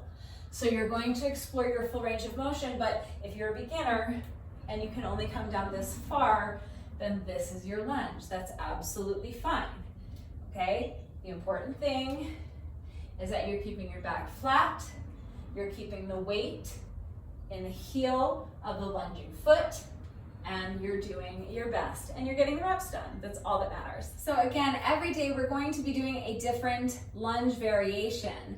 I'm showing you those side lunges because that's not what we're doing today, but I think that that is a lunge variation that is very approachable for pretty much all beginners. So I want you to have that in your back pocket so that throughout the course of this challenge, any day that I'm doing a lunge variation that you can't do, you know you can just do these side lunges using your chair for support. So if for some reason that lunge variation is too difficult for you or it's not going to work for whatever reason, and you need to see some other variation of lunges that you can do, please ask for help. I am more than happy to help. I promise you we can find a lunge variation that you can do. And now on to our squat modifications for beginners. So again, I have my chair here. The reason I'm repeating this with each one of these exercises is in case there are people who only need to see beginner modifications for one exercise. I want to make sure that no matter which exercise you're modifying, that you hear this, because it's very important. I am using a flimsy plastic folding chair just to demonstrate so that you have a visual, you can see what I'm talking about. However, I do not want you to use a flimsy plastic folding chair to assist you for any of these exercises. A plyo box or something like a weight bench is ideal, but if you don't have something like that, a chair can absolutely work. I just want to make sure that you are mindful that your chair is strong enough to support your entire body weight. We're going to be sitting down on the chair. So your chair has to be able to support your entire body weight. It needs to be sturdy enough so that it will not collapse or break on you. So it needs to be well made, and it needs to not be a folding chair so it can't fold up when you sit down on it. And it needs to be stable so that it cannot slide from underneath you. If your chair slides from underneath you when you go to sit down on it, you could fall, you could get hurt. I don't want anyone getting hurt. Getting hurt is the absolute last thing that we are trying to do with this challenge. If you find yourself falling and injuring yourself, then that's bad for a few reasons. First of all, it's bad because who wants to get hurt? Nobody wants to get hurt. I don't want anyone to feel pain. That's not what this is about in any way, shape, or form. But the other really bad thing is that if you injure yourself, you might have to take time off, and then that's breaking the habit of doing these daily workouts. The whole point of this challenge is that we're doing these reps every single day except Sundays for 40 days, so that we're going to be building this habit of daily workouts. And if you injure yourself and you have to take a few days off, it's going to be really hard to build that habit if you're not consistent. In order to remain consistent with the workouts, we have to avoid injury. And the other thing, because there is that mental health component to this, I'm very worried that if you injure yourself, that you could become discouraged and thinking that, oh, see, it's too hard, I can't do it. Or, oh, see, I hurt myself and then I had to take these few days off, so I already failed at the challenge, so I'm not gonna bother. Okay, I don't want anyone becoming discouraged. I want you to be encouraged. So let's, first of all, find variations of these exercises that we can do, and then let's make sure that we are doing them safely so that we avoid injury, and we can get the maximum benefit out of each of these exercises, and we can grow and strengthen our bodies together. Okay, so a chair is great. Just make sure that it is strong enough to support your body weight, sturdy enough so that it will not collapse or break on you, and stable enough so that it can't slide from underneath you. And thank God that is the last time that I have to say that today, because this is the final exercise that we are going over, beginner modifications, where we are using a chair. So you've got your chair here, or better yet, a plyo box, park bench, but again, you could use your coffee table, you could use your couch, okay? Anything that is strong enough, sturdy enough, and stable enough to do this modification safely. But basically all you're going to do is sit down into your chair, right? Because we're going to squat, but the purpose of having the chair here is so that it's going to be here for support. And you can actually kind of just sit down into the chair, and then to get up, you're going to press your heels into the ground and stand, okay? So you're going to start by tucking your shoulder blades into your back pockets. I've rolled my shoulders back and down, my chest is lifted nice and high, and I'm going to tighten up my abs like someone's about to punch me in the stomach, and I'm going to push my booty back. So I'm not going straight down, I'm going to push my booty back like I'm trying to touch the wall behind me with my booty, and at the same time, I'm going to think about trying to touch the wall in front of me with my chest so that my spine is nice and elongated. I'm not rounding my back. I've got a nice flat back, and the weight is in my heels. I can pick up my toes, okay? So shoulders back and down, chest lifted high, tight abs, push the booty back, And then with a flat back and with the weight in your heels, you're going to sink down into that squat until your booty touches the chair. And then once you're in the chair, you're going to reverse the movement by pressing your heels into the ground as though you're trying to push the ground away from you with your heels. Straighten the knees and stand, okay? So I do think that pretty much all beginners can manage this modification. You may feel like you need a little bit of additional support, in which case you could, for example, do this next to your dining room table or your couch or something, some other surface, or even next to the wall. But if you need a little additional support, something that you can hold on to from this side, an end table or your coffee table or something like that, you can have the wall next to you and hold on to that for support, so that you can even use your arm just a little bit, as little as possible, but as much as needed. If you don't have the strength to stand up from this position without leveraging your weight a little bit, then just doing this next to your dining room table or the arm of your couch can really, really help, because you can leverage your weight that way, or in front of the arm of your couch. So if this is the arm of my couch right here, and I need to lean into that just a little bit to stand, that's absolutely fine. Do whatever you need to do to make it work for you. Hopefully that's clear. I would grab my tall plyo box so that you could see what I'm talking about, and I could have an elevated surface here to show you how you can use that to help you up.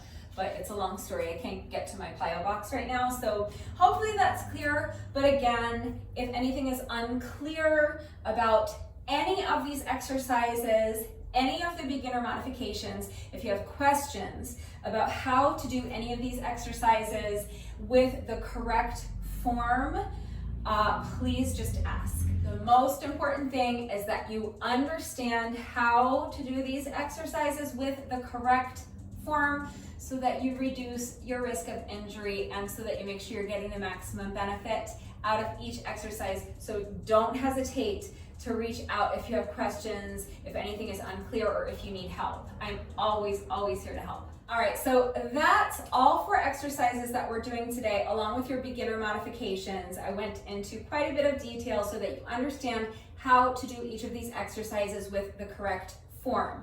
We will be doing different variations of squats, lunges, abs, and push-ups as the challenge progresses, but these are the basics that you need to know. Any squat variation is going to implement those same principles, okay? Shoulders back and down, chest high, abs tight, back flat, weight in the heels, okay? Regardless of what squat variation we're doing, you're going to want to make sure that you're checking all of those boxes. Same thing with the push-ups, right? You want to make sure that your abs are tight, your hips are lifted high, your back is flat, you're not arching your back, head in line with the spine, right?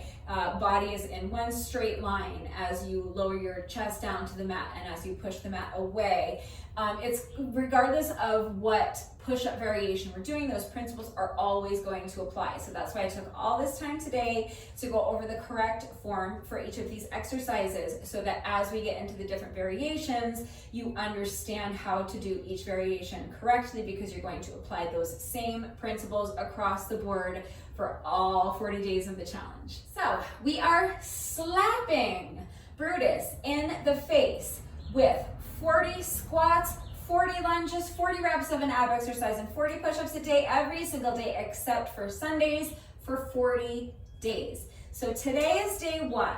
We're about to do our day one reps in a couple of minutes. Tomorrow, Thursday, will be day 2. Friday will be day 3, and Saturday will be day 4. Sunday we will rest. Sundays are our rest days. So every Sunday throughout this challenge, we're going to rest. There's going to be no workout that day. You're not going to be doing any squats. You're not going to be doing any lunges. You're not going to be doing any ab exercises. You're not going to be doing push-ups on those days. That is the way the challenge works. What you do choose to do with your Sundays is up to you. You can rest completely if that works for you. If you want to do some light cardio, I think that's a great idea. You could go for a jog or a hike or a bike ride or a swim, whatever works for you. Or you could just do something else active. like some housework or yard work is always kind of my go-to because I can get outside and get some fresh air. I know it's March, there might be snow on the ground where you were, yard work might be a distant thought for you, but for me, I've been keeping myself very busy with yard work because I'm here in Southern California where, as you can see, it is warm and sunny. So you can just rest on Sundays. You can do nothing if that's what works for you. That's absolutely fine. Don't let Brutus tell you otherwise, but if you do want to move a little, it doesn't have to be a structured workout. And as a matter of fact, I recommend that you don't do a structured workout because you do need to incorporate rest days, but they can be active rest days. So, you know, getting caught up on yard work is a great option if that works for you. If not, you know, again, a bike ride, a hike, swim, you can jump rope, you can even just put on some music and like bug out with your kids in the living room for an hour or so. So, you know, whatever works for you. I usually like to do a nice long stretching routine on Sundays. I always feel like my body really needs that.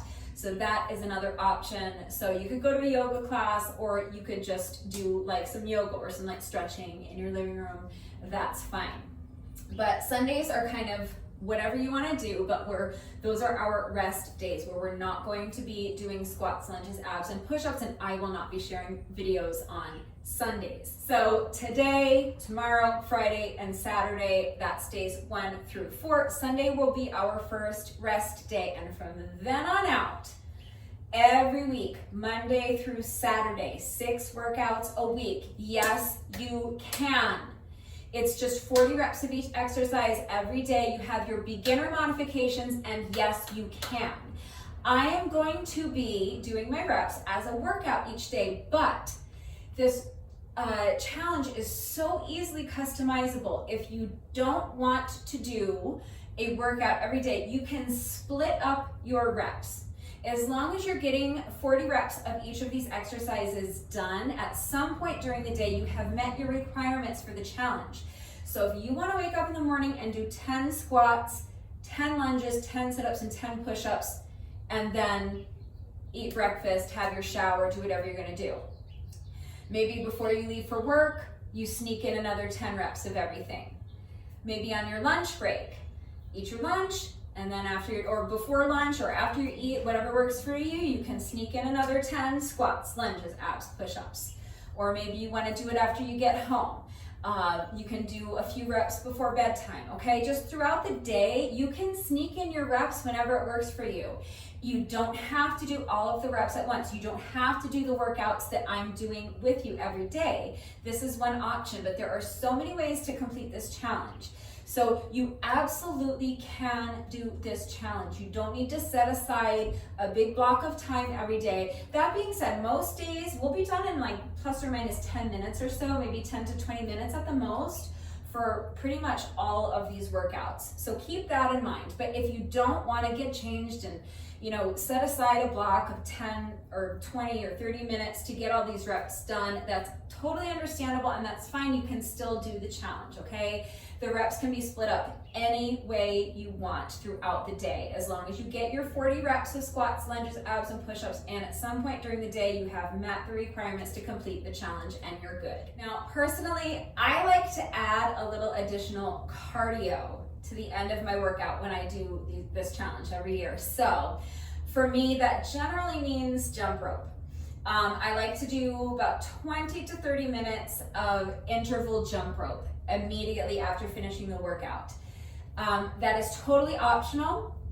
It is not part of the challenge. However, if you are looking to use this challenge to lose weight, get in shape a little bit faster, improve your cardiovascular health, your stamina, I very strongly recommend that you consider tacking on a little bit of cardio when you can. It doesn't necessarily have to be every day, 2-3 times a week is great, but a little bit of additional cardio in addition to our daily reps, is going to, strengthen your heart and your lungs. It's going to help accelerate fat loss if that's what you're going for, and it's going to just improve your agility, your hand-eye coordination if you're jumping rope with me. If you're hiking, you're going to be strengthening your legs and your core even more. If you're swimming, my God, that's an all over. Like, swimming is like insane. It's probably the best cardio exercise you can do. It's definitely up there. But going for a bike ride, getting some fresh air, or if you have an exercise bike or a treadmill at home, hopping on one of those. If you have a walking pad or something, you can walk on your walking pad while you watch your soap or whatever. Am I the only one who still watches soaps? I watch General Hospital every day. I guess that's one soap. But any way you can sneak in a few extra minutes of cardio is very strongly recommended, but it is not part of the challenge. It's not something to feel bad about if you don't get it done. I just want to let you know that I will be including additional cardio with hopefully all 40 workouts. In the past, I have been able to do that. If I have to miss a day here or there, that's fine. But generally, I'm going to be grabbing my jump rope and doing an additional 20 minutes of interval jump rope after each of these workouts. What I like to do is set my interval timer for 10-second rest intervals, 20-second work intervals times 40 rounds. That's 20 minutes. That's typically my additional cardio. But sometimes I'll hop on the exercise bike for 30 minutes, or I'll go for a hike. You could go for a jog. We could do up and down the steps of your apartment complex. If you have access to a heavy bag or something like that, that's a great option. You can, work on the heavy bag for 15, 20, 30 minutes, whatever works for you. So 20 or 30 or 40 minutes of additional cardio or more if you want. However you want to get it done is optional. It's not technically part of the challenge, but I strongly recommend it. I think it's a great idea if you are wanting to use this challenge to get fit, to get lean, to get in shape. It is going to help to accelerate your fat loss. It's going to help you burn more calories, and it is going to increase your stamina. It is going to be great for your heart and your lungs and just your overall health and well-being. And if you do something like hop on the exercise bike or jump rope with me, or get on the treadmill or something, you can just play some music or watch something on YouTube to make the time go by, and it's not that bad, I promise. All right, so hopefully I have covered everything. We're just about to go ahead and start our day 1 reps. So for our day 1 workout, we are doing 40 air squats, modified if necessary. We are doing 40 reverse lunges. That's 40 total reps. We're going to be switching legs with each rep, so we'll end up doing a total of 20 reps on each side for a total of 40 lunges on the day. We're going to be doing 40 sit-ups and then 40 standard push-ups. I can already tell you that there is no possible way with the shape I'm in right now that I'm going to be able to do 40 push-ups without stopping. My plan is to do sets of 10, and hopefully I can even manage to do 4 sets of 10, but I'm going to do them in one block. I'm just going to take rest breaks after each set of 10, okay? So you do whatever works for you.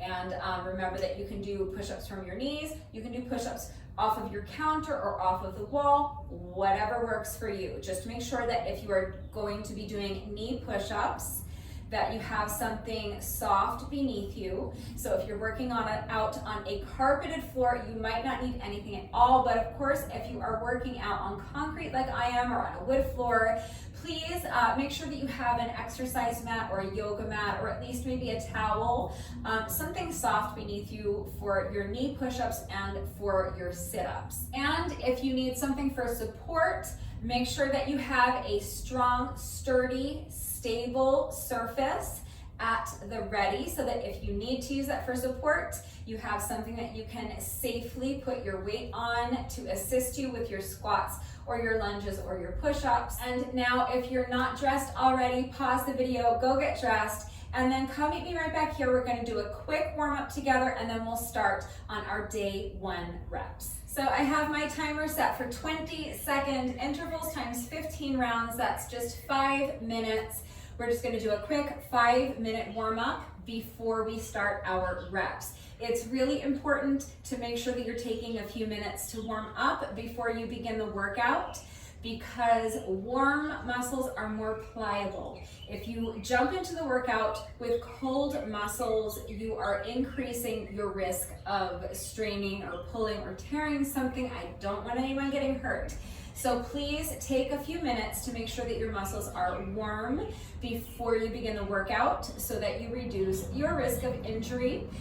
If you would like to do this warm up with me, let's go ahead and get into it right now. So here you go. When we're ready, we're gonna start by just kind of easing into things, stretching out the neck a little bit. So I want you to reach up and place your hand on the opposite side of your head, and then just allow your head to fall down to your shoulder like this. Your hand is here, but you're not pulling your head. You're just kind of resting your hand on your head. Now let's switch sides. So tilt your head towards the opposite shoulder. Your hand is on top and you're just resting your hand on top of your head, kind of letting gravity pull your head down so that you're stretching the side of your neck. You're not actively pulling your head down. And now we're just gonna do some rolls, side to side, for 20 seconds. And you can little by little start to increase your range of motion. You can go all the way around if you want. All right, now with our next 20 seconds, we're gonna start moving just with a little march. As the work interval progresses, you can start driving your knees up higher towards your chest if you want. Just want to get the blood flowing a little bit, get the legs warmed up. Now just a light jog. And again, if you want, we're doing 20-second intervals. As the interval progresses, you can start driving those knees up a little higher. If you want to make it a little more intense, do some high knees with me. If not, just stay with your jog. Now we're going to do some little booty kicks, okay? So you're jogging, but you're lifting your feet up behind you, trying to touch your booty cheeks with your heels. If that's too difficult, you can be done here. That's fine. But if you can kick your booty, that's what we're going for. All right, now, bend those knees. We're gonna kind of plie, sweep the floor, and then reach up overhead. If you wanna come up onto your toes, that's great. Warm up the calves a little bit. Now keep your feet wider apart. We're gonna lunge side to side. You don't have to go super deep, just loosening up the hips. And now add the arms. So as you lunge, you're gonna reach across your body like you're trying to touch the wall on the other side. And now we're just going to continue loosening up the shoulders. So you can start with small arm circles if you want, and then gradually increase, make your circles bigger. And now we're going to start on the hips. So I want you to just draw a circle with your toe on the ground. And then if you want, if you have the balance to do it without falling over, and you have that range of motion in your hip, you can bend that knee and pick it up. So instead of staying down here, you can pick up the knee, you can go a little higher, bend the knee, and really work on opening up that hip. Now feet wide again, feet wide apart. You're going to lean down to one side, tap the toe if you can, and then just kind of sweep across to the other side. Just walking from side to side. Try to keep your back as straight as you can. And now shake it out. We're gonna just do a quick stretch. So bending the elbow, and then you're going to grab your elbow with the opposite hand and just gently pull Stretching out the shoulder and stretching out the tricep on this side. Shake it out. We're going to repeat that on the other side. So make sure with the hand, this being stretched is straight down. You don't want it up here. Try to have it so that it's kind of reaching down towards the small of your back.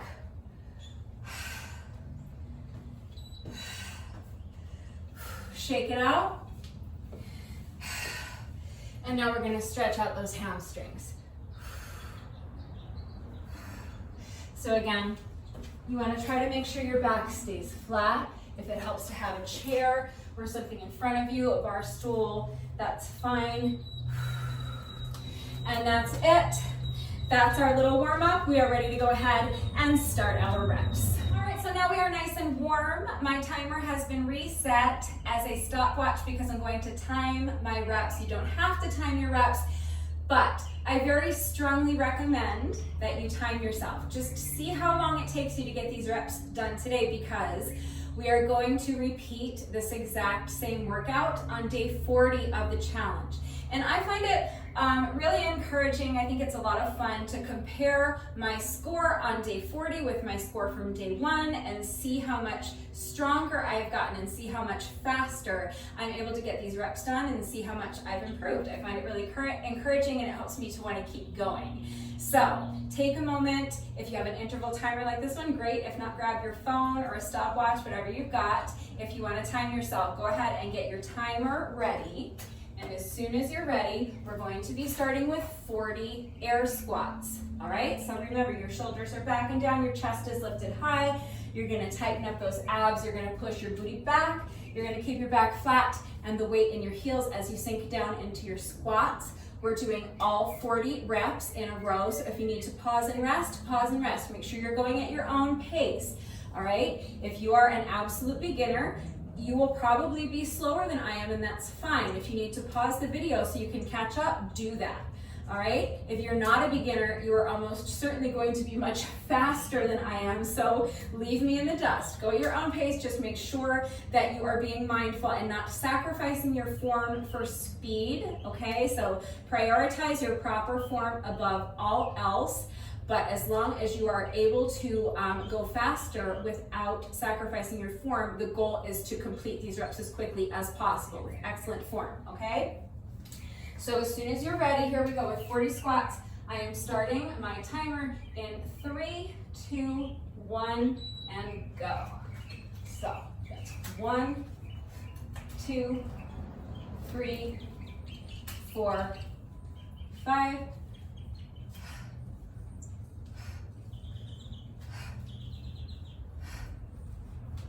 10,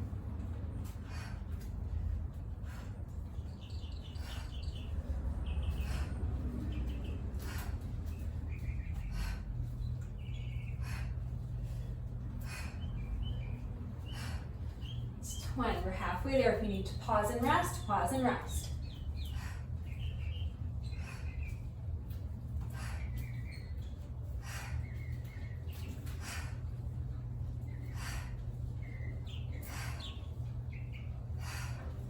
It's 30, just 10 more.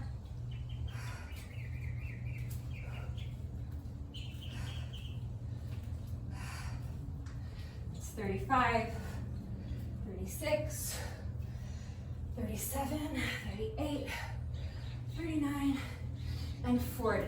Right into our reverse lunges. If you need to pause and rest, pause and rest.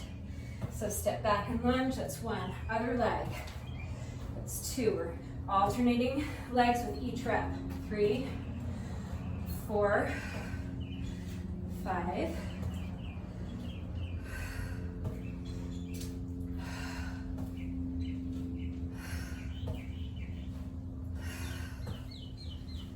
10,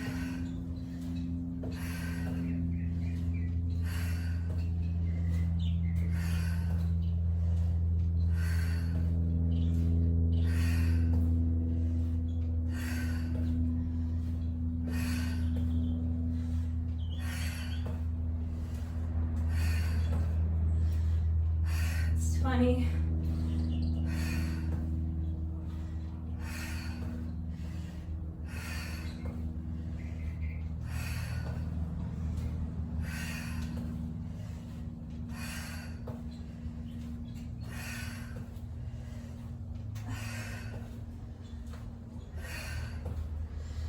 30. Keep pushing. Just 10 reps left.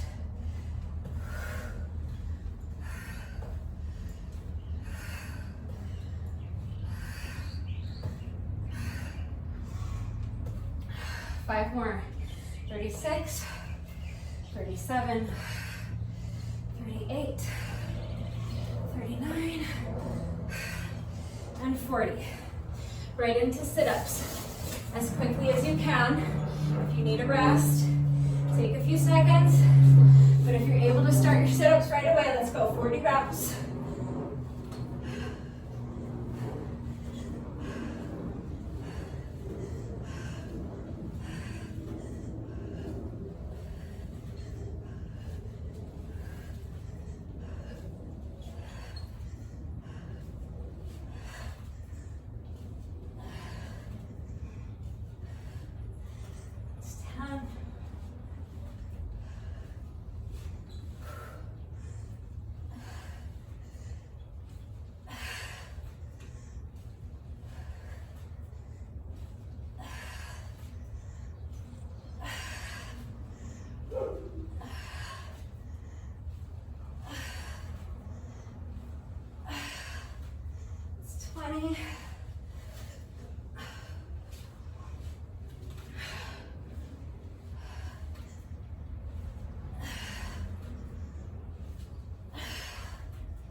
That's 30. 10 more. I'm going to keep pushing. 2, 3. Rest if you need to.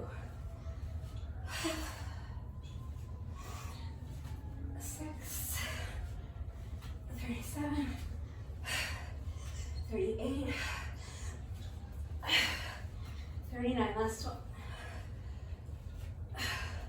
And 40.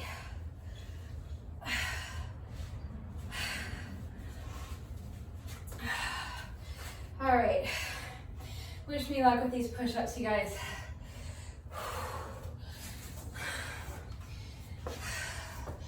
I haven't been working out at all since mid-December, and I've lost a lot of strength. These are gonna be quite a struggle for me.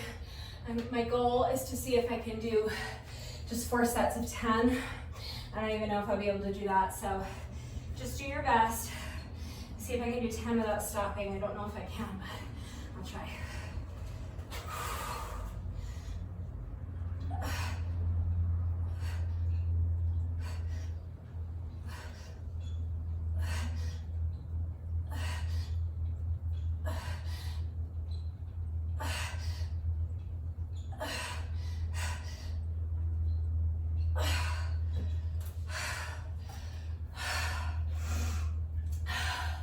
I think that was 10. I feel like I'm so scared of these that might have been like 2. And I played some weird like mind games and tricked myself into thinking I was counting to 10. I'd like to try to do another set of 10. I don't know if I have another set of 10 in me. So if I have to start doing sets of 5, that's what I'll do. I'm gonna get them done no matter how long it takes. So just remember to go at your own pace. Remember to drop to your knees if you need to. I'm picking up my count at 10.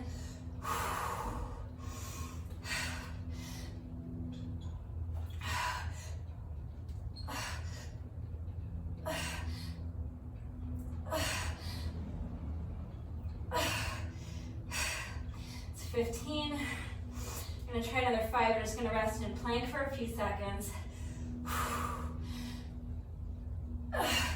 16. 17. 18.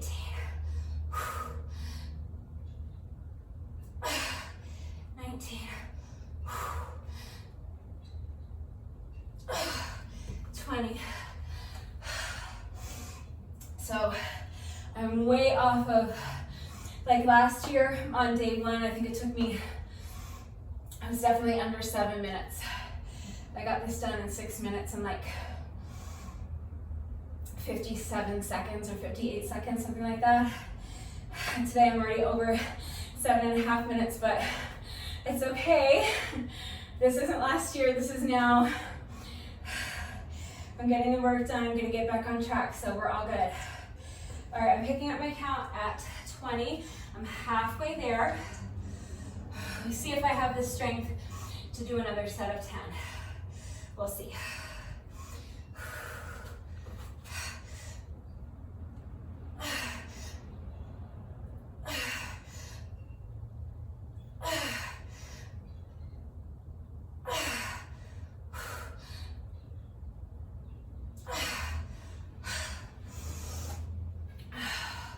It's 25. This is for time. I want to get this done as efficiently as possible. So from here on out, I'm thinking sets of 5. This final 20 reps, I'll just think of dividing them into 4 sets of 5. So that was my first set of 5. I have to do 3 more sets of 5 to get there, but I'll get there. So picking up my count at 25, going for another 5 reps. 6, 7, 8, 2 more, 9, 1 more,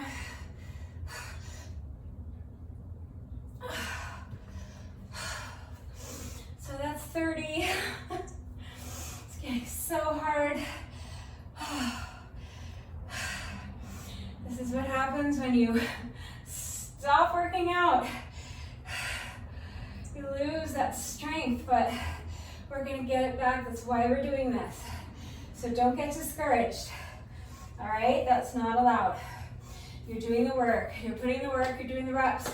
That's all you can do.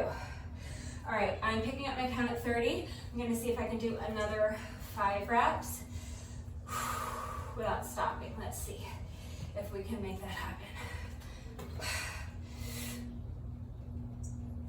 It's 1, 2, 3,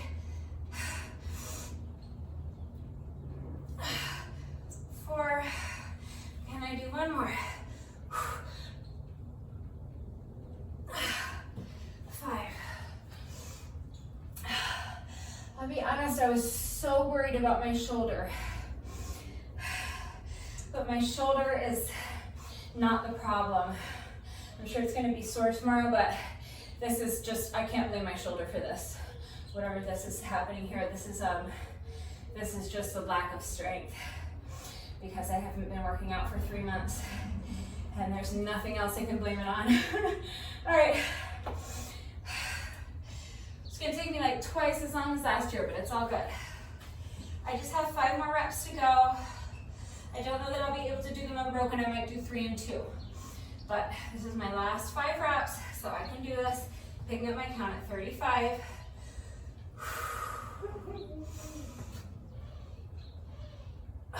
36. 37. 38. 2 more.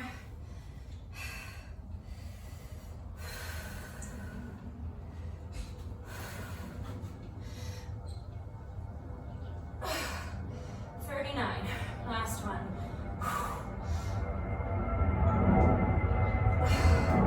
That's 40.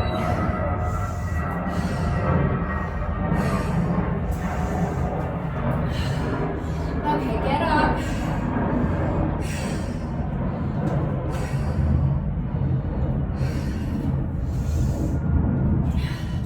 Shake it out.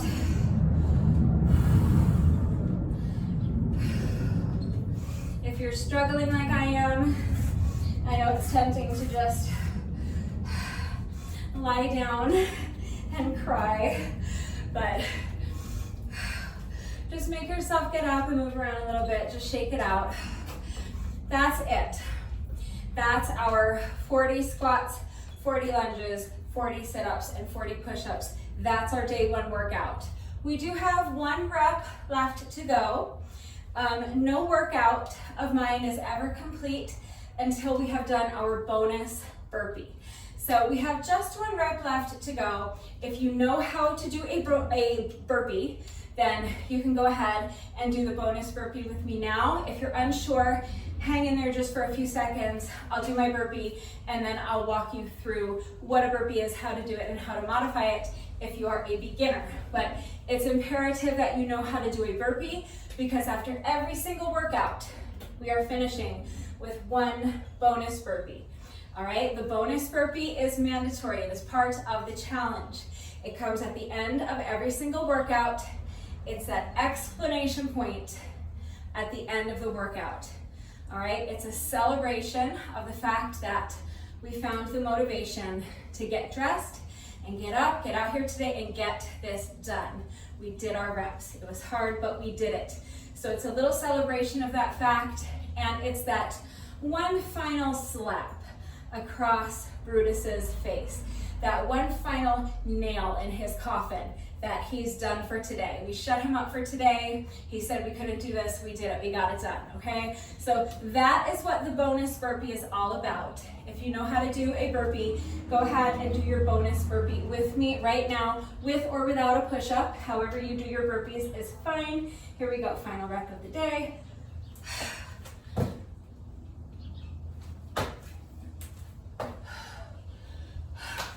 All right, with that, the workout is now officially complete, unless you haven't done your bonus burpee because you're unsure of how to do it. So the bonus burpee, the way I do it is with a push-up included. So basically you're just going to bend down and place your hands on the floor or the ground in front of you. And then I always jump my feet back so that I'm into a plank position. But if you can't jump your feet back, you can step them back 1 at a time. So you can put your hands down and step your feet back. Now from here, I'm doing a push-up. So if you want to eliminate the push-up, that's your option. You can also do a push-up from your knees. That's absolutely fine. Then come back up onto your toes.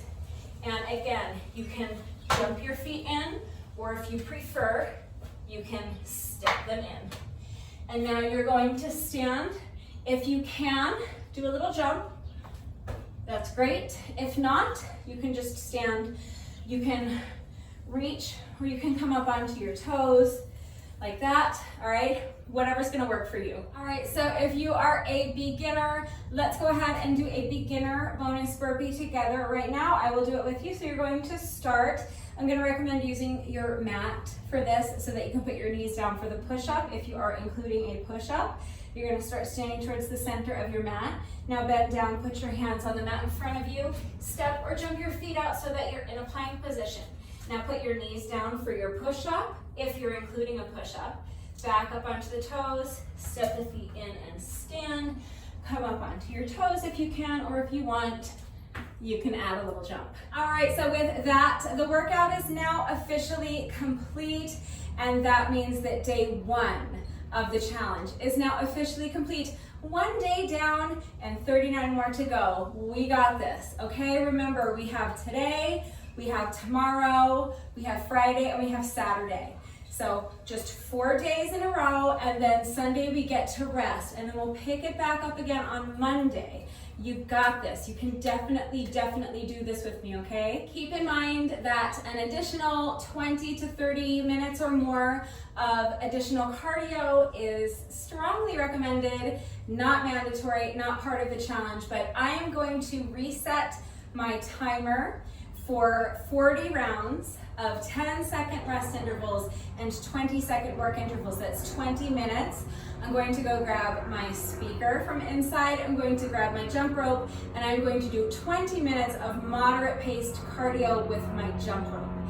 Any type of cardio exercise you want to do is fine. So you can go for a jog, you can take a hike. If you have an exercise bike or a treadmill, you can hop on one of those for 20 or 30 minutes or so, or you can go for a jog or a bike ride in real life if you have a bicycle. If you have access to a heavy bag, you can work on your heavy bag for 15, 20, 30 minutes. If you live in an apartment complex, you can do up and down the steps.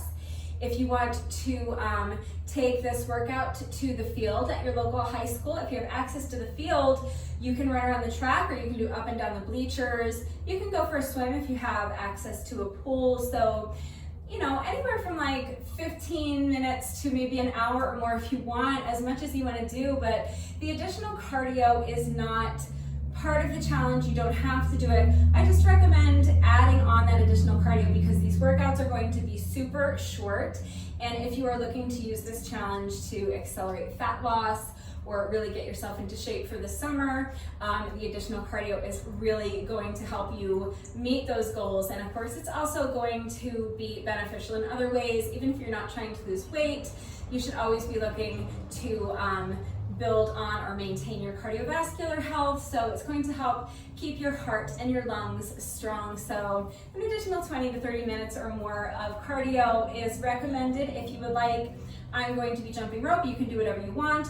Or if this is enough for you, you can call it a day. That's fine. You have met the requirements to participate in the challenge, and day one of the challenge is now officially complete. So well done and congratulations. If you are continuing on and doing this challenge with me moving forward, please make sure that you are subscribed and make sure you hit the little bell icon to turn on notifications so that every morning when I upload the workout video for that day, you get a notification and you can go ahead and follow along with the workout and get your reps done with me. If you did this day one workout with me, thank you very much. Please let me know what you thought of it and how you did. And if you feel comfortable doing so, feel free to comment with your score. And remember that we are going to do this exact same workout on day 40, so you can compare your day 40 score with your score from today and see how much you have improved. One more reminder that this year for the challenge, I'm really focusing on making these workouts accessible for beginners.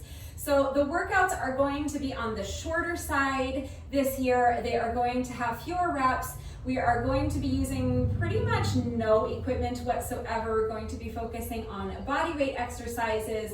And of course, I've provided all of your beginner modifications, but if you are not a beginner and you still want to do the challenge, so if you are not a beginner and you're already in pretty decent shape, and you are looking for something a little bit more advanced, remember to check out the playlist from last year's slap challenge. That is going to be linked right up here in the corner. That is going to do it for today. I will see you all right back here tomorrow for day 2. Bye.